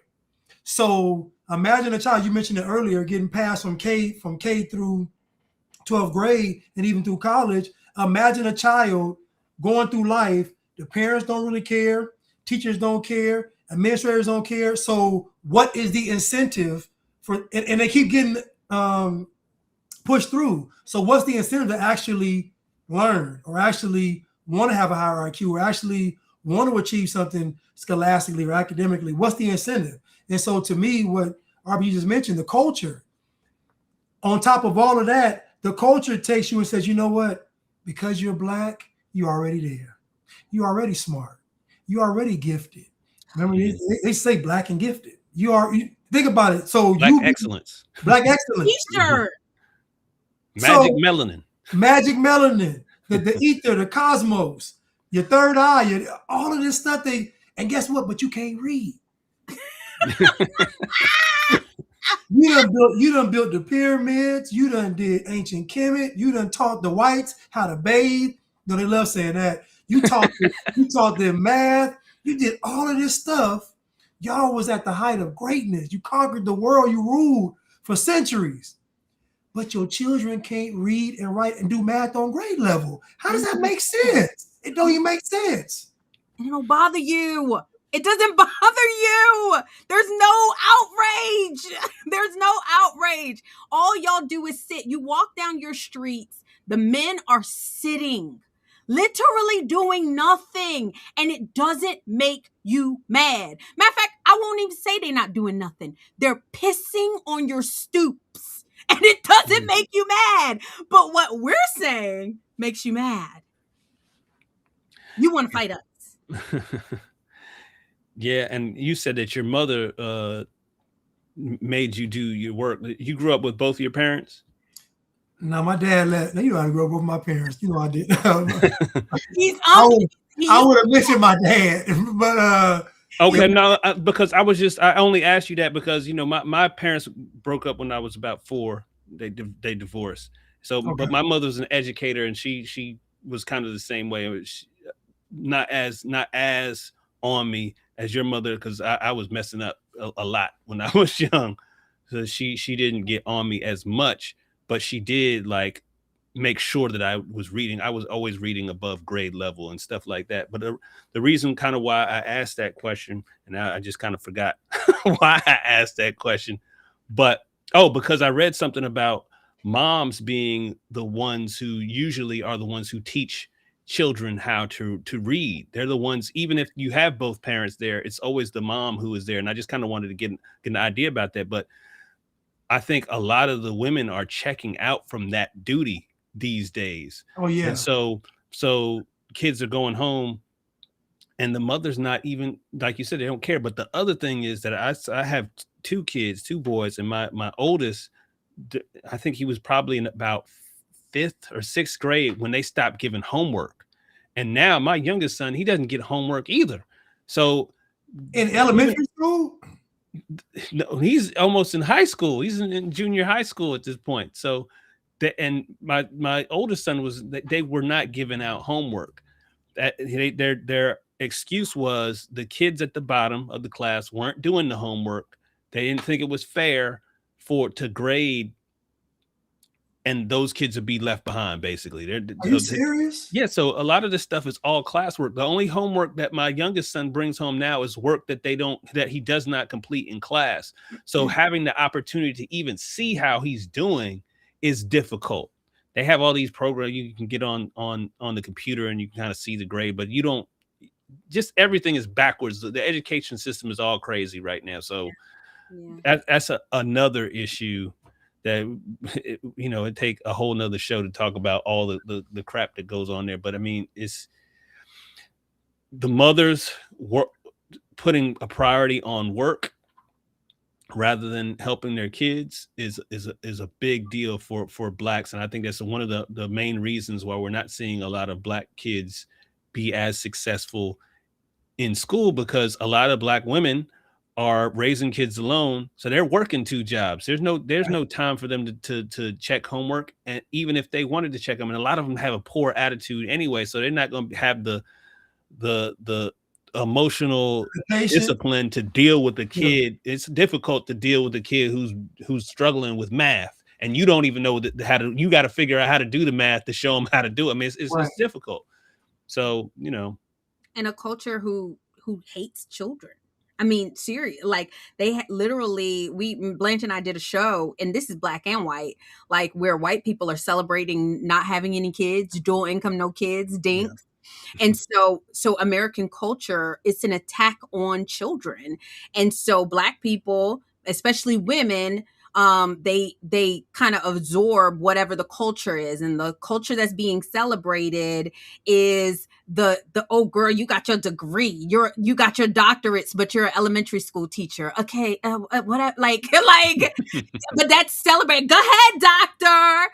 And not the mom, like a stay-at-home mom or a lady who stays home with her child is like, oh, you're a stay-at-home mom. Like, oh, yeah. I couldn't do it. I could not deal with my kids. Yeah, it shows, because your kids is out here robbing people. Like, I mean, and it's sad. It doesn't matter. Socioeconomic, they said it doesn't matter when it comes to Black children. The rich ones are robbing people, like, and the poor ones. I'm out here in Maryland, and PG County is one of the richest counties in the black counties in the world. It's ran by all Black people. It's, I mean, beautiful houses, $1 million houses. They all got government jobs, and you can't leave your car door unlocked. You will get robbed. You will get stabbed. The kids can't read at all. You wouldn't send your dog to a PG County school. And that's not to disparage them, but I'm just saying this is a culture where even the people who have the means to educate children, even the people who have the money, the education to do it, they despise children. Yeah. I think John Ogbu, I don't know if you guys have heard of John Ogbu. It's he's a African gentleman, but he did a study on the differences between, and he went to affluent Black communities and looked at how kids were doing education, how the parents were doing education with the children. Did they put a premium on education, or did they not? And he was finding out in these affluent Black communities where they were going to the same schools as whites, the whites were spending more time focusing on their education than the Blacks were, who were in the same communities, had money, had both parents. They just were not putting a premium on education. So it definitely is a cultural issue. I'm gonna say, when I was growing up in Sacramento, in public schools, you brought this back to memory. I remember they couldn't take books home, so you had to leave your books at school. So you're right, the work had to have been done at the school because they couldn't take any books home, and they had no lockers because, again, the violence and the guns and stuff. So it's crazy that you just brought that back to memory. I asked, I said, how y'all do homework? It's like, we don't get homework. We do everything at school. And so when you said it, I was like, that's crazy. But no, back home, they spend too much money on books. They take the books home and they never bring them back to school. Yep. So they were like, we're going to stop that. No more books. Everything stays in the school. And so students show up, do the work at school, and then go home. And then, that's crazy.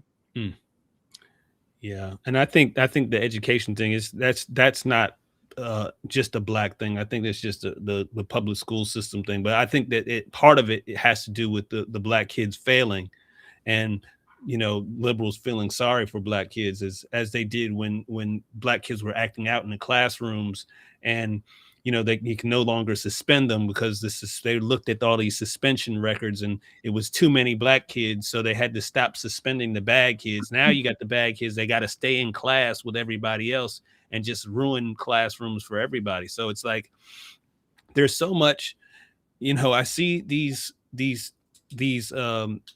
I don't know if you want to call them white racists or whatever, but they're posting these things and they're angry about it, and rightfully so. I mean, I get it, because a lot has changed because of people kind of bending the rules for black people. And if liberals would have just stood on business 10 toes down and just said, you're going to have to do what you need to do to make it like we were on that path until they came with the welfare system. I said, it seems like we knew that we had to be able to compete. We're building our own schools, to help with some whites, philanthropists and stuff like that. All the HBCUs and black universities and high schools were built, and they did some amazing things. You look at some of the schools back then; they were competing with white schools, and now I don't know. The liberals just messed up everything. and guess what? And if we can add a component of religion, if we think about the church, everything was centered around the church. And then, the communists got a hold to the church, the socialists got a hold to the church, the liberals got a hold to the church. And then, so we saw black folks totally got, I don't want to say blindsided, but I will say that what was done to black people in this sense, and I will say this, if you took that same approach that was done to black people to any other group, it had the same effects. Because if you were to use their education, their churches, their culture, their entertainment, like if you bunker, black folks got bombarded by in every aspect, film, television, everything was pushing them towards socialism and communism. Everything was doing it. And so if that was done to any other group of people, it would have had the same effect, because who could prepare for that? Who can prepare for everything? Everywhere you're turning, it's you have no, and I talk about this, there's no escape. If I go to school, I see it. If I watch a movie, I see it. If I watch a television show, I see it. If I listen to music, everywhere I go, I hear this programming and propaganda. So how do you even escape that? And to me, what happens is that because there's a poor family structure, and because, like RPG said, they don't care about education, they don't really care about the children. They care about children when it comes to like prom and baby reveals, that kind of stuff. But they don't actually. My mom loved me because she took painstaking time to make sure that I was going to be something, even to extreme points. But at the same time, it's not everybody's parents. There was, in my neighborhood, there was like two families that had mom and dad. One family, great results. Other family, dysfunctional. Mom and dad drinking, fighting all the time. They married. The dad's in the house, but it's a dysfunctional house. It's actually more dysfunctional with the man there because they're always arguing and fighting. Yeah. And it can get like that for sure. You know what I'm saying? Versus if he was gone, it'd just be her and the kids in the house, and maybe a little more peaceful. I don't know, but yeah, I think that there are instances of people who have two parents in the household, and they're living in a community like that where there's everybody else is like single parent and it's a single mother. Yeah. And I always say that in those instances, these people are still they're growing up in a culture that is the matriarchal culture, even if they have both parents there. So their friends, which they're going to get a lot of, I think they said that kids stop really getting a lot of their information, picking up all these things that are going to matter in their life after they reach like age 5 or 8. And then it starts transitioning into their peer group. They're picking up a lot of stuff from their peer group. So at that point, if all your peers are raised by single mothers and they have that same single mother mentality, that it's like it's over for them too. They're basically in that culture, even if they grew up with the both parents. So it's a lot when you have 65, what is it, like 63, I think 63% of Black kids are raised by a single mother at this point. Yeah. Wow.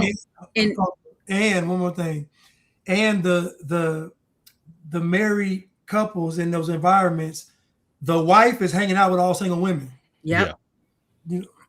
Yeah. And honestly, you guys, I'm gonna put it back on the men. Like, the men in our community are allowing this to happen because I do believe that men are the stronger beings, but they have almost just let women just kind of go ahead. They fell for the propaganda that women are equal to men. And even the Bible says that when the righteous is in charge, the people rejoice. When the wicked is in charge, the people moan. And that's what's happening. So when I say that men are superior to women, I'm not saying it because I hate myself. I love being a girl. I love my femininity, but I recognize that we as women are not better off by allowing the men to just be demonized and attacked when you guys have a greater capacity for what the world throws at us. Y'all have a greater capacity for paying bills. You have a greater capacity for building roads. You have a greater capacity for education. And so when men say, hey, no, stop, we're not agreeing to this psyop, starting with the men who are in the household, saying, no, I'm not going to accept this from my wife. As the Bible says, it's better to live on the roof of your home than inside with a contentious woman. Men need to have the courage, and I'm not trying to tell men what to do. I'm asking that just have the courage to say, hey, this is the way it's going to be, or it can't be any way at all. Yeah. And I think there are men who've tried that. I know a lot of men who've tried, and unfortunately, the Black women, man, they can be treacherous. And so I've had friends who tried to deal with their children. They have kids, and then the women just make it super difficult for them. And so they end up not being there for the kid. And it's like a lot of the men, they don't want to not be there. They want to, but it's just like, it's so difficult because the women just like, you're not going to be able to do. And then it's not just the women, it's also the system. I hate to say the system. I'm always coming down on people's names, but the system is built in a way that, so it protects women. So, and it favors the woman. So the man, I had friends fight for years to get custody of their kids because the women were doing all kinds of craziness with the child. And so, and eventually one of them, he got custody, but it took years, lots of fights, lots of problems. And a lot of people just men don't want that much conflict with women. It's like, it's difficult to deal with conflict. And I've had my share, and I've been good at avoiding it. But at some point I had to think to myself, how much did I let fly because I didn't want that conflict? Yep. And it's difficult. But just because it's difficult, I mean, that's how you kind of know that you're going in the right direction. So that's why I'm saying, like, I see so many men, like even white men. I'm like, why are you podcasting while the girl who shall remain nameless is trying to run Chicago? Like, go be in leadership. It's built around women because y'all are allowing women to be your judges. You're allowing women to be your police officers. My son's God, I don't want to say his name, but somebody who I know, he is a power lineman, and they started incentivizing women to be power linemen. Like they went out there. Now, power lineman is hard. Like, I mean, it's hard work. And they were paying the women the exact same money that they were paying the men, but literally the women couldn't do the work at all. Like it got to the point where the women were sitting in the truck because if they let the woman do the job, they'd be dead. I mean, this is power. They'd be shocked to death. So this person mentioned, he said, we just tell them to go sit in the truck because we all want to live. But she's getting paid the same amount. Like, why are y'all allowing these types of things when y'all see it? Y'all see the women are incapable. You see this is happening. Please, I implore y'all, start stepping up and saying, no, you can't do that. And honestly, like you said, it's hard, but eventually we have no choice to submit because we can't fight y'all. We really can't. We can't. I think it's an interesting time now because you see men pushing back. You see people pushing back against, the black fatigue thing. You see all these pushbacks happening. You see people recognizing, you see Helen Andrews talking about it. You see people talking about these things. And I think they're gaining momentum. It seems like they're gaining momentum. The question is, can we, go get to a point where people are, oh, okay, we can see that this is a problem. Let's change some things. I don't know if we get there. I'm hoping we do. And I think that, I'm definitely trying to push for those kinds of things in my relationships. It sounds like you're probably doing the same thing. So I think that people are, and then you see these things, but then you have these kind of bastardized versions of that with kind of like the manosphere and stuff. Some of these people are kind of like on the fringe of trying to do certain things. So you see that people are trying to do stuff, but I think some of the people are just trying to figure out their way at this point and how to do this without getting the type of backlash or punishment that you can get when you're trying to go against women. So, Yeah, Danny on Instagram is saying that it's the peace factor because men want peace. So most men avoid conflicts with women. They just do. They either avoid it or they'll concede and say, okay, whatever, just because they want peace. The problem is that you're not dealing with a woman from 1940. So the problem is that that might have worked back in the day because she's more of an honorable woman, more traditional, and society back then kept women in check too. So if you present yourself a certain way, you got shamed. You couldn't be a woman of the evening and not be shamed. You couldn't have these certain type of actions in public and not be shamed. But now society is saying we want to see more of the ratchetness. We want to see more debauchery. We want to see you, because now women are expressing their liberation through sex. It's all it is just sex. It's just sex. There's nothing. When women get free, the first thing they want to do is go screw something. That's the first thing they want to do. There's nothing about it. They don't want to go build nothing. They don't want to create nothing. They don't want to cure anything. They want to go use their vagina to terrorize the world. So, but as men now, because the can is so far down the road, now men have to make a tough decision. And they have to say, what am I willing? Because at this point, I believe that the stuff I do as far as relationships, it probably ain't even for me. It's probably just for the future. It's just to plant a seed or blaze a trail for the men after me to come and try to do it, because it's rough out in these streets, and it just is. And women have been incentivized, they've been empowered, and men, like RPG said, men acquiesced to it because they wanted peace. They didn't want to rock the boat. They still want to have access to sex. It's all of these things. Now a man has to be so bold to where he looks like a maniac. He has to say, listen, I'm not putting up with none of it. I'm not negotiating with no terrorists. I ain't doing nothing. Guess what? No second date. Matter of fact, no first date. We finna start. We finna bring this thing all the way back. Yep. We can strip it all the way back. Guess what? The first date's gonna be us walking through the park like your grandparents did. We're gonna walk through the park, talk for 2 hours, get some ice cream. That's the date. Yep. We're not spending $250. You ain't getting we ain't going to eat, taking a doggy bag home or something. No, we ain't doing none of that. Exactly. We gotta dial this thing back. But for that to happen, men can't be afraid. Yeah. Men got to be bold. Men got to be able to say, you know what?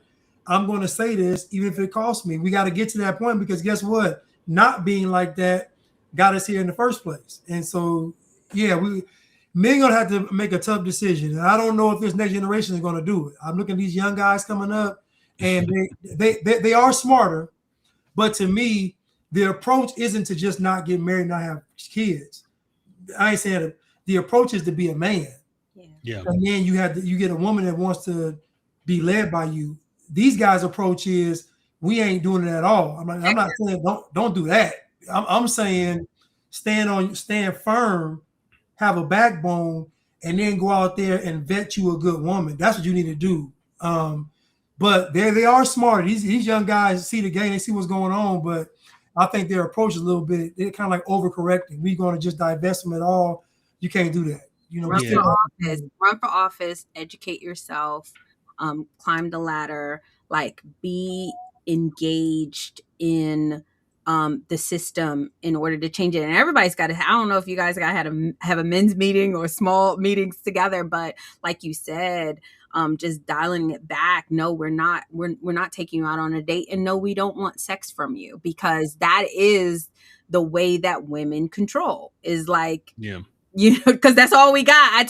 Blanche and I talk offline a lot about this. Is like, if you only had one vice for survival, I mean, and men have to almost get to a point where you just kind of shut yourself off and understand that, hey, I'm not going to allow her to manipulate me. I don't know how strong that is. I'm not a dude, but just thinking about it biblically from Samson and Delilah, Samson was the strongest man alive, and he knew Delilah was setting him up. Delilah set him up twice. He saw the people coming. He's like, the Philistines are upon you. He saw it happen, and he still fell for it.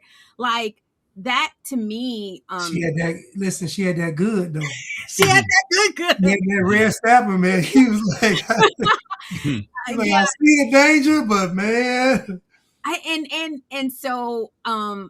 But look what's happening to the women because of that. Like I'm saying this just as a plea, as a mom. I'm a mom of 3. You don't know that, but I have 3 children, and so it's imperative that my husband is the best version of himself, because I'm raising 2 boys and a daughter. I want a better life for them, a better world for them. And once you see, and this is why I say something seriously wrong with Black women and Black men too, but Black women, you see the results of your incapability, and you still want to continue to do it. Like, you see your communities falling apart. You see, when I'm in Baltimore, so you go down Pennsylvania Avenue. Stop saying that there's no men, you guys. There's tons of men. Actually, more men are born to the world than women. That's a fact. Like, I think more men, it's 51 to 49. Like, so more men are born. Stop saying there's no men. Look what's happening to the men that are born. Like, it's not working.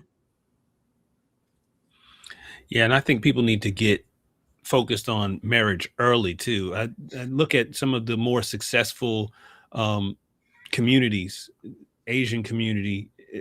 It sticks out in my mind. I think they get married pretty early. Yeah, and so, you know, I think that a lot of Black folks, they're wanting to party until they're in their 30s, and then it's like, oh, 40s, and it's like, oh, now I need to settle down. But it's like, you know what I'm saying? I'm guilty.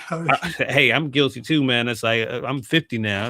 I made some mistakes when I was younger, but looking back at it now, it's like, I just think that if we put a premium on marriage and tell kids, yo, do that early, like, figure it out. Like, if it's your high school sweetheart, like, that's so you can focus on other things. Because one of the reasons why so many of these other groups are doing well is because the men, they don't have to focus on chasing women. They don't have to focus on thinking about that kind of thing.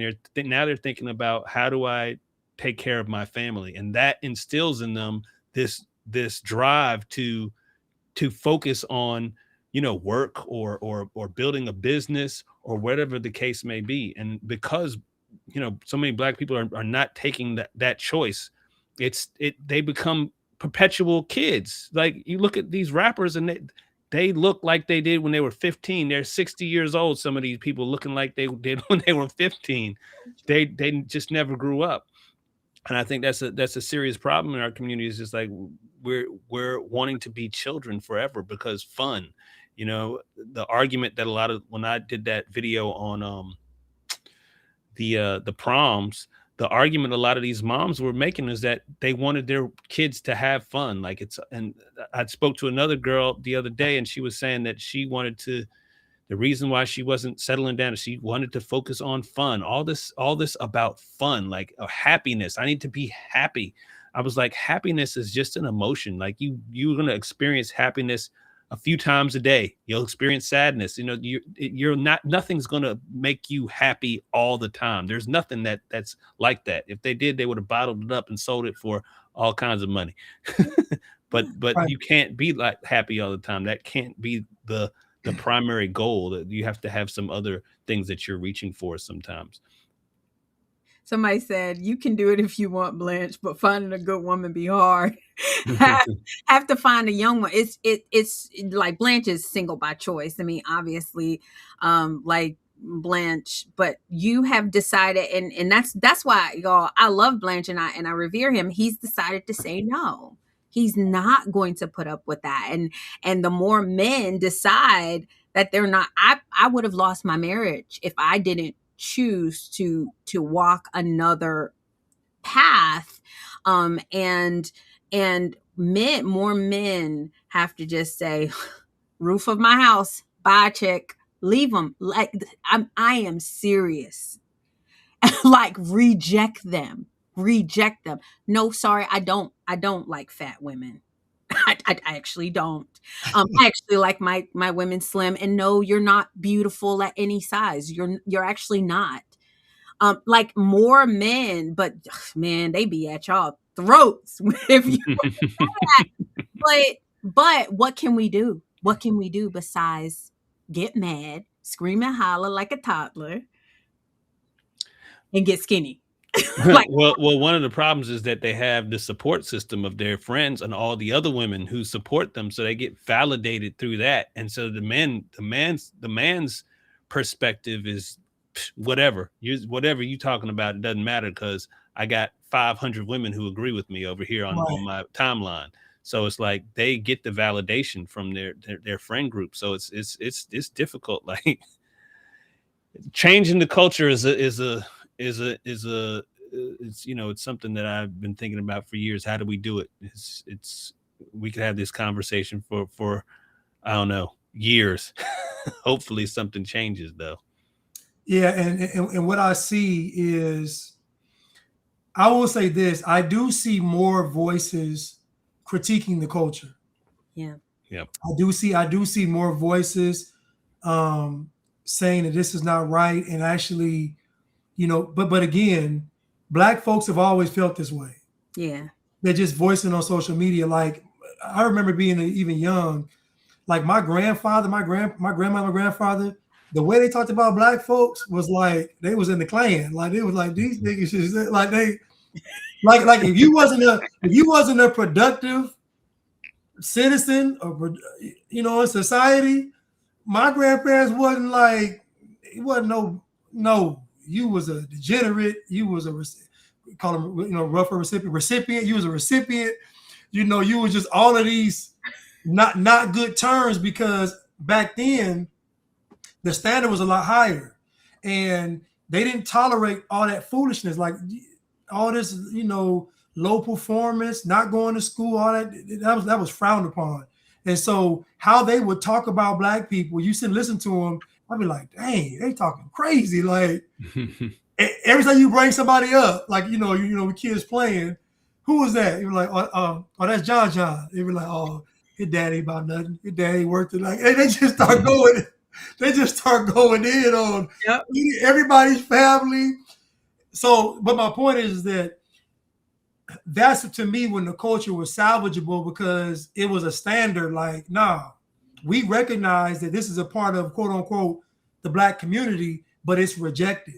Yeah. Now that portion of the Black community is the voice. Yeah. So MLK is to blame for that because MLK was running around telling these black folks that were saying no. Because first they were like, no, these middle class black folks were saying we don't fool with them. MLK said, but they need you. Yeah. The white man got his foot on their neck. They was like, well, it ain't on our neck. Tell him to get a job. Like they was, and so MLK was able to convince them to let their guard down, open their heart up, and support the movement. But initially, black folks was rejecting that, and rightly so, because y'all are going down there bothering them white folks for what? Yeah. What are y'all doing for what? We got our own restaurants. Y'all say they food nasty anyway. We got our own restaurants. We got companies. Our own company, bus company. Like we got our own everything. Why are y'all going to bother them white folks? Why? And the only reason black people started following King was because he started getting popular. I don't even think it was the message. I think they saw a black man that was popular, and black folks was like, ooh, they just children. I want to be a part of that. Ooh, look at he on the cover of a magazine. Ooh, he on TV. Look how he talking. He sounds so artistic. I think that was more of a draw than his actual mess, in my opinion. So black folks love that celebrity, that star status. That's why I was putting a celebrity in front of black folks, because black folks want it. Black folks don't want people like us leading them. They want a celebrity. They want an athlete. They want a musician. That's what they want to lead them. They want somebody to make them feel good. Bill Clinton went on Arsenio Hall show, played the saxophone, and became black. look how low the bar. A white man plays the saxophone on a show that only has a black host. The show ain't black. Arsenio Hall is just the host. Everything else is white or Jewish. He's just the host. A white man gets on the show, plays the saxophone in some sunglasses, and black people said he was the first black president. So you're right. He got fellatio also. Well, that put him over the top. You official now. Yeah. But one of the pillars I have of in the destruction of black people is black men have arrested development. They don't want to grow up. Yeah. And I really got this from self-reflection. I looked at my life and I said, I didn't grow up till I was in my 40s. Mm. And I looked at my own, and I realized that I was playing until I got in my 40s. I literally was a child all the way up until my 40s. And I realized that that's most black men. I don't know what the reason is, but most black men, because I was hanging around with a bunch of black guys, we all did the same thing. Most black men have arrested development. And I don't know if it's because we raised by our mothers. I don't know if it's because the black women may sometimes be catering and pampering, allowing us to be degenerates around them and still sleep with them. No standard for that. Mm-hmm. You know, I don't know what it is, but we are very reluctant to grow up. Yeah. And I realized when you said that, I agree with you 1,000% in that the maturity level. And I think that when you say get married earlier, I think that a father in a young man's life matures him faster. Whereas I feel like a mother just being there makes it more, it almost puts it in reverse, because she kind of, you being the boy, she more or less want to baby you.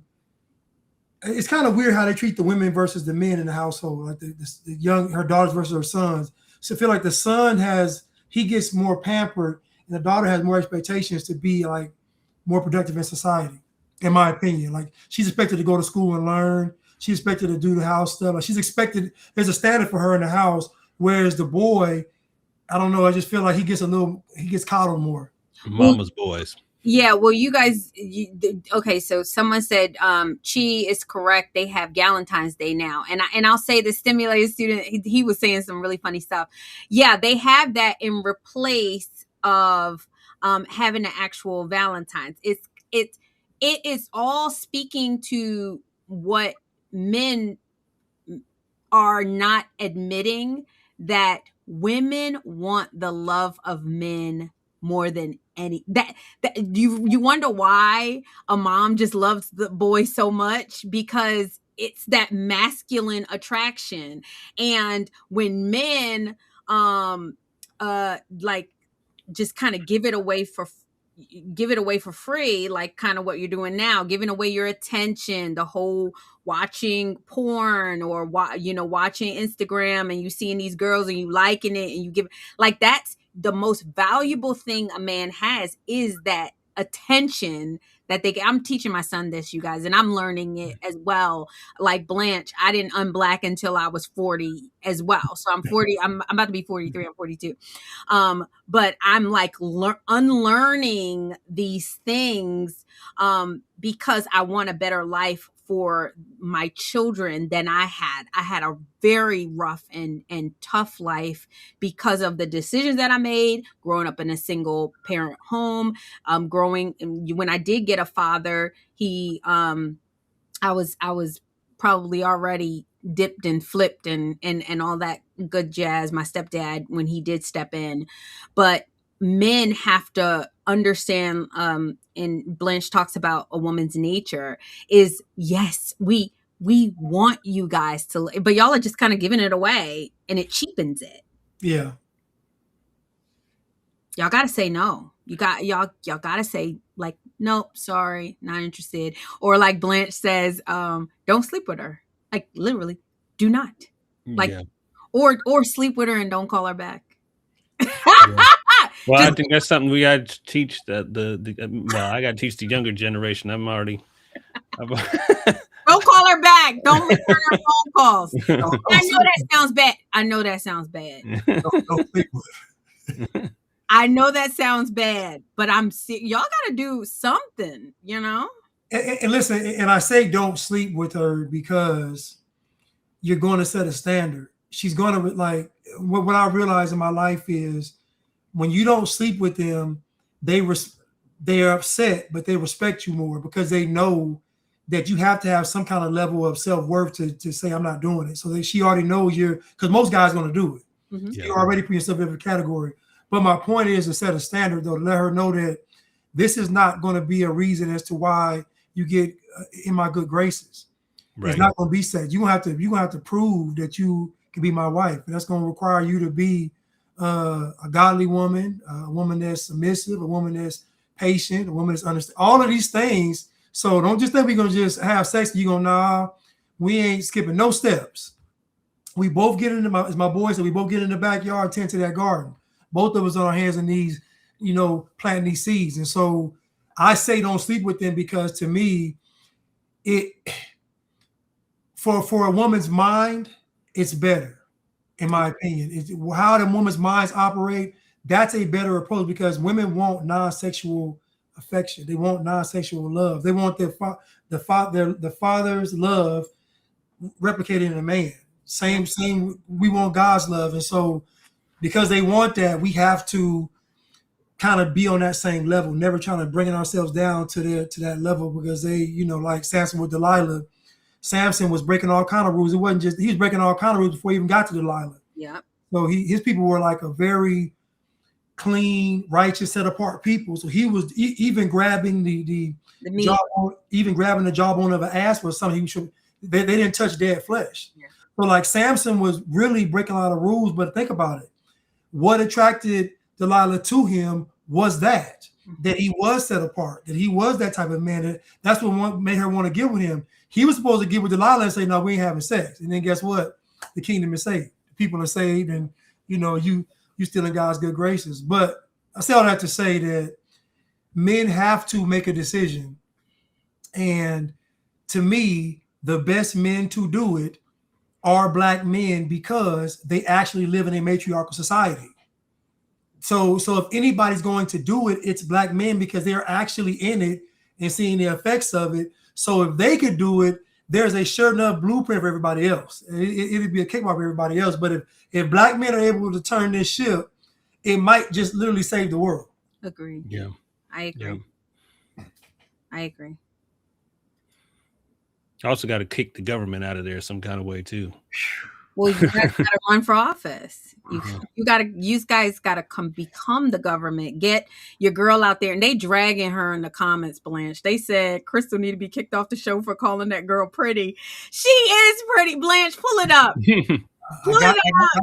I got it here. I'll put it up. They said, Blanche, do you think she's as pretty as Crystal says she is? She is pretty. Y'all so mean. And it's your people, Blanche. No, I am not adding her to, no. Blanche, don't do it. Don't You add said put, you want me to put it? go look at it. Okay, my bad. Don't do that to her. Hold on. Okay, let me look at it. Don't do that to her. You know who I'm talking about. Yeah, I got it. You know who I'm talking about? I think so. Okay. It starts with a C and an M. They put her name in the comments. I can't. Okay, I'm gonna say this about her, right? I'm gonna say this about her. She's pretty. I'm gonna say this about her. You don't think she's pretty? Yeah, Blanche. No. Listen. I think she's cute. Thank you. I think she's cute.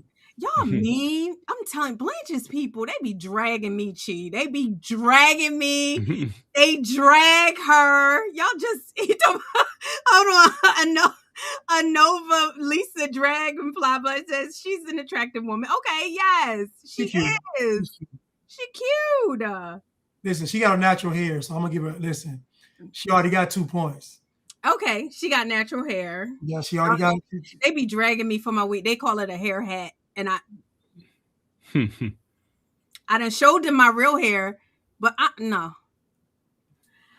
Somebody said beauty is in the eye of the beholder. She's cute, y'all. God. Okay, we don't want to hold. Yeah, but no, Chi, thank you so much for coming. You want to do one clip, Blanche? No, because we've been on there 2.5 hours almost. This man got a life. This man is owning property, businesses, programming keyboards. This man's doing a lot. Listen, he ain't got time to be doing all. Listen, we thank you for these 2.5 hours. Thank you. Oh yeah, I appreciate you guys having me on here. It's a pleasure. It's How fun. can they find you? How can we find you? Yeah, again, I'm on Consider Culture on YouTube. It's just Consider Culture, all one word. On Instagram, it's Consider_Culture, and Facebook is Consider Culture page. And I think I'm on TikTok as Consider Culture as well. So just look for Consider Culture. You'll find me a few places. Nice. And thank you guys so much for the super chat. We're so grateful that you watch Unblack. If you still black, I hate that for you. I hate that. If you having girl problems, I feel bad for you, son. I got 90. Yes, that's how we feel. I feel bad for you, son, if you're still out here claiming that you're a part of a group of people who their kids can't read and write on grade level. What you got, Blanche? Yeah, I mean, what RPG just said. Obviously, this is Unblack Official, and we thank our guest for coming on, Chief for coming on, and I just love his content, and I want you all to check him out really on YouTube, especially, and Instagram. I guess all of them, because he offers great content and is very thought-provoking, and I love the way he does it, because I feel a lot of fist punching in the background when he's doing these videos, because he's so calm and just, but great content. And thank you so much for agreeing last minute. I really appreciate it. Yeah, thanks for having me again. Thank you so much. And until next time, you guys, peace. We stepping out the dark into the light. No more blind. Now we see what's right. I'm not black, I'm free. I'm black. We're breaking free tonight. I'm black.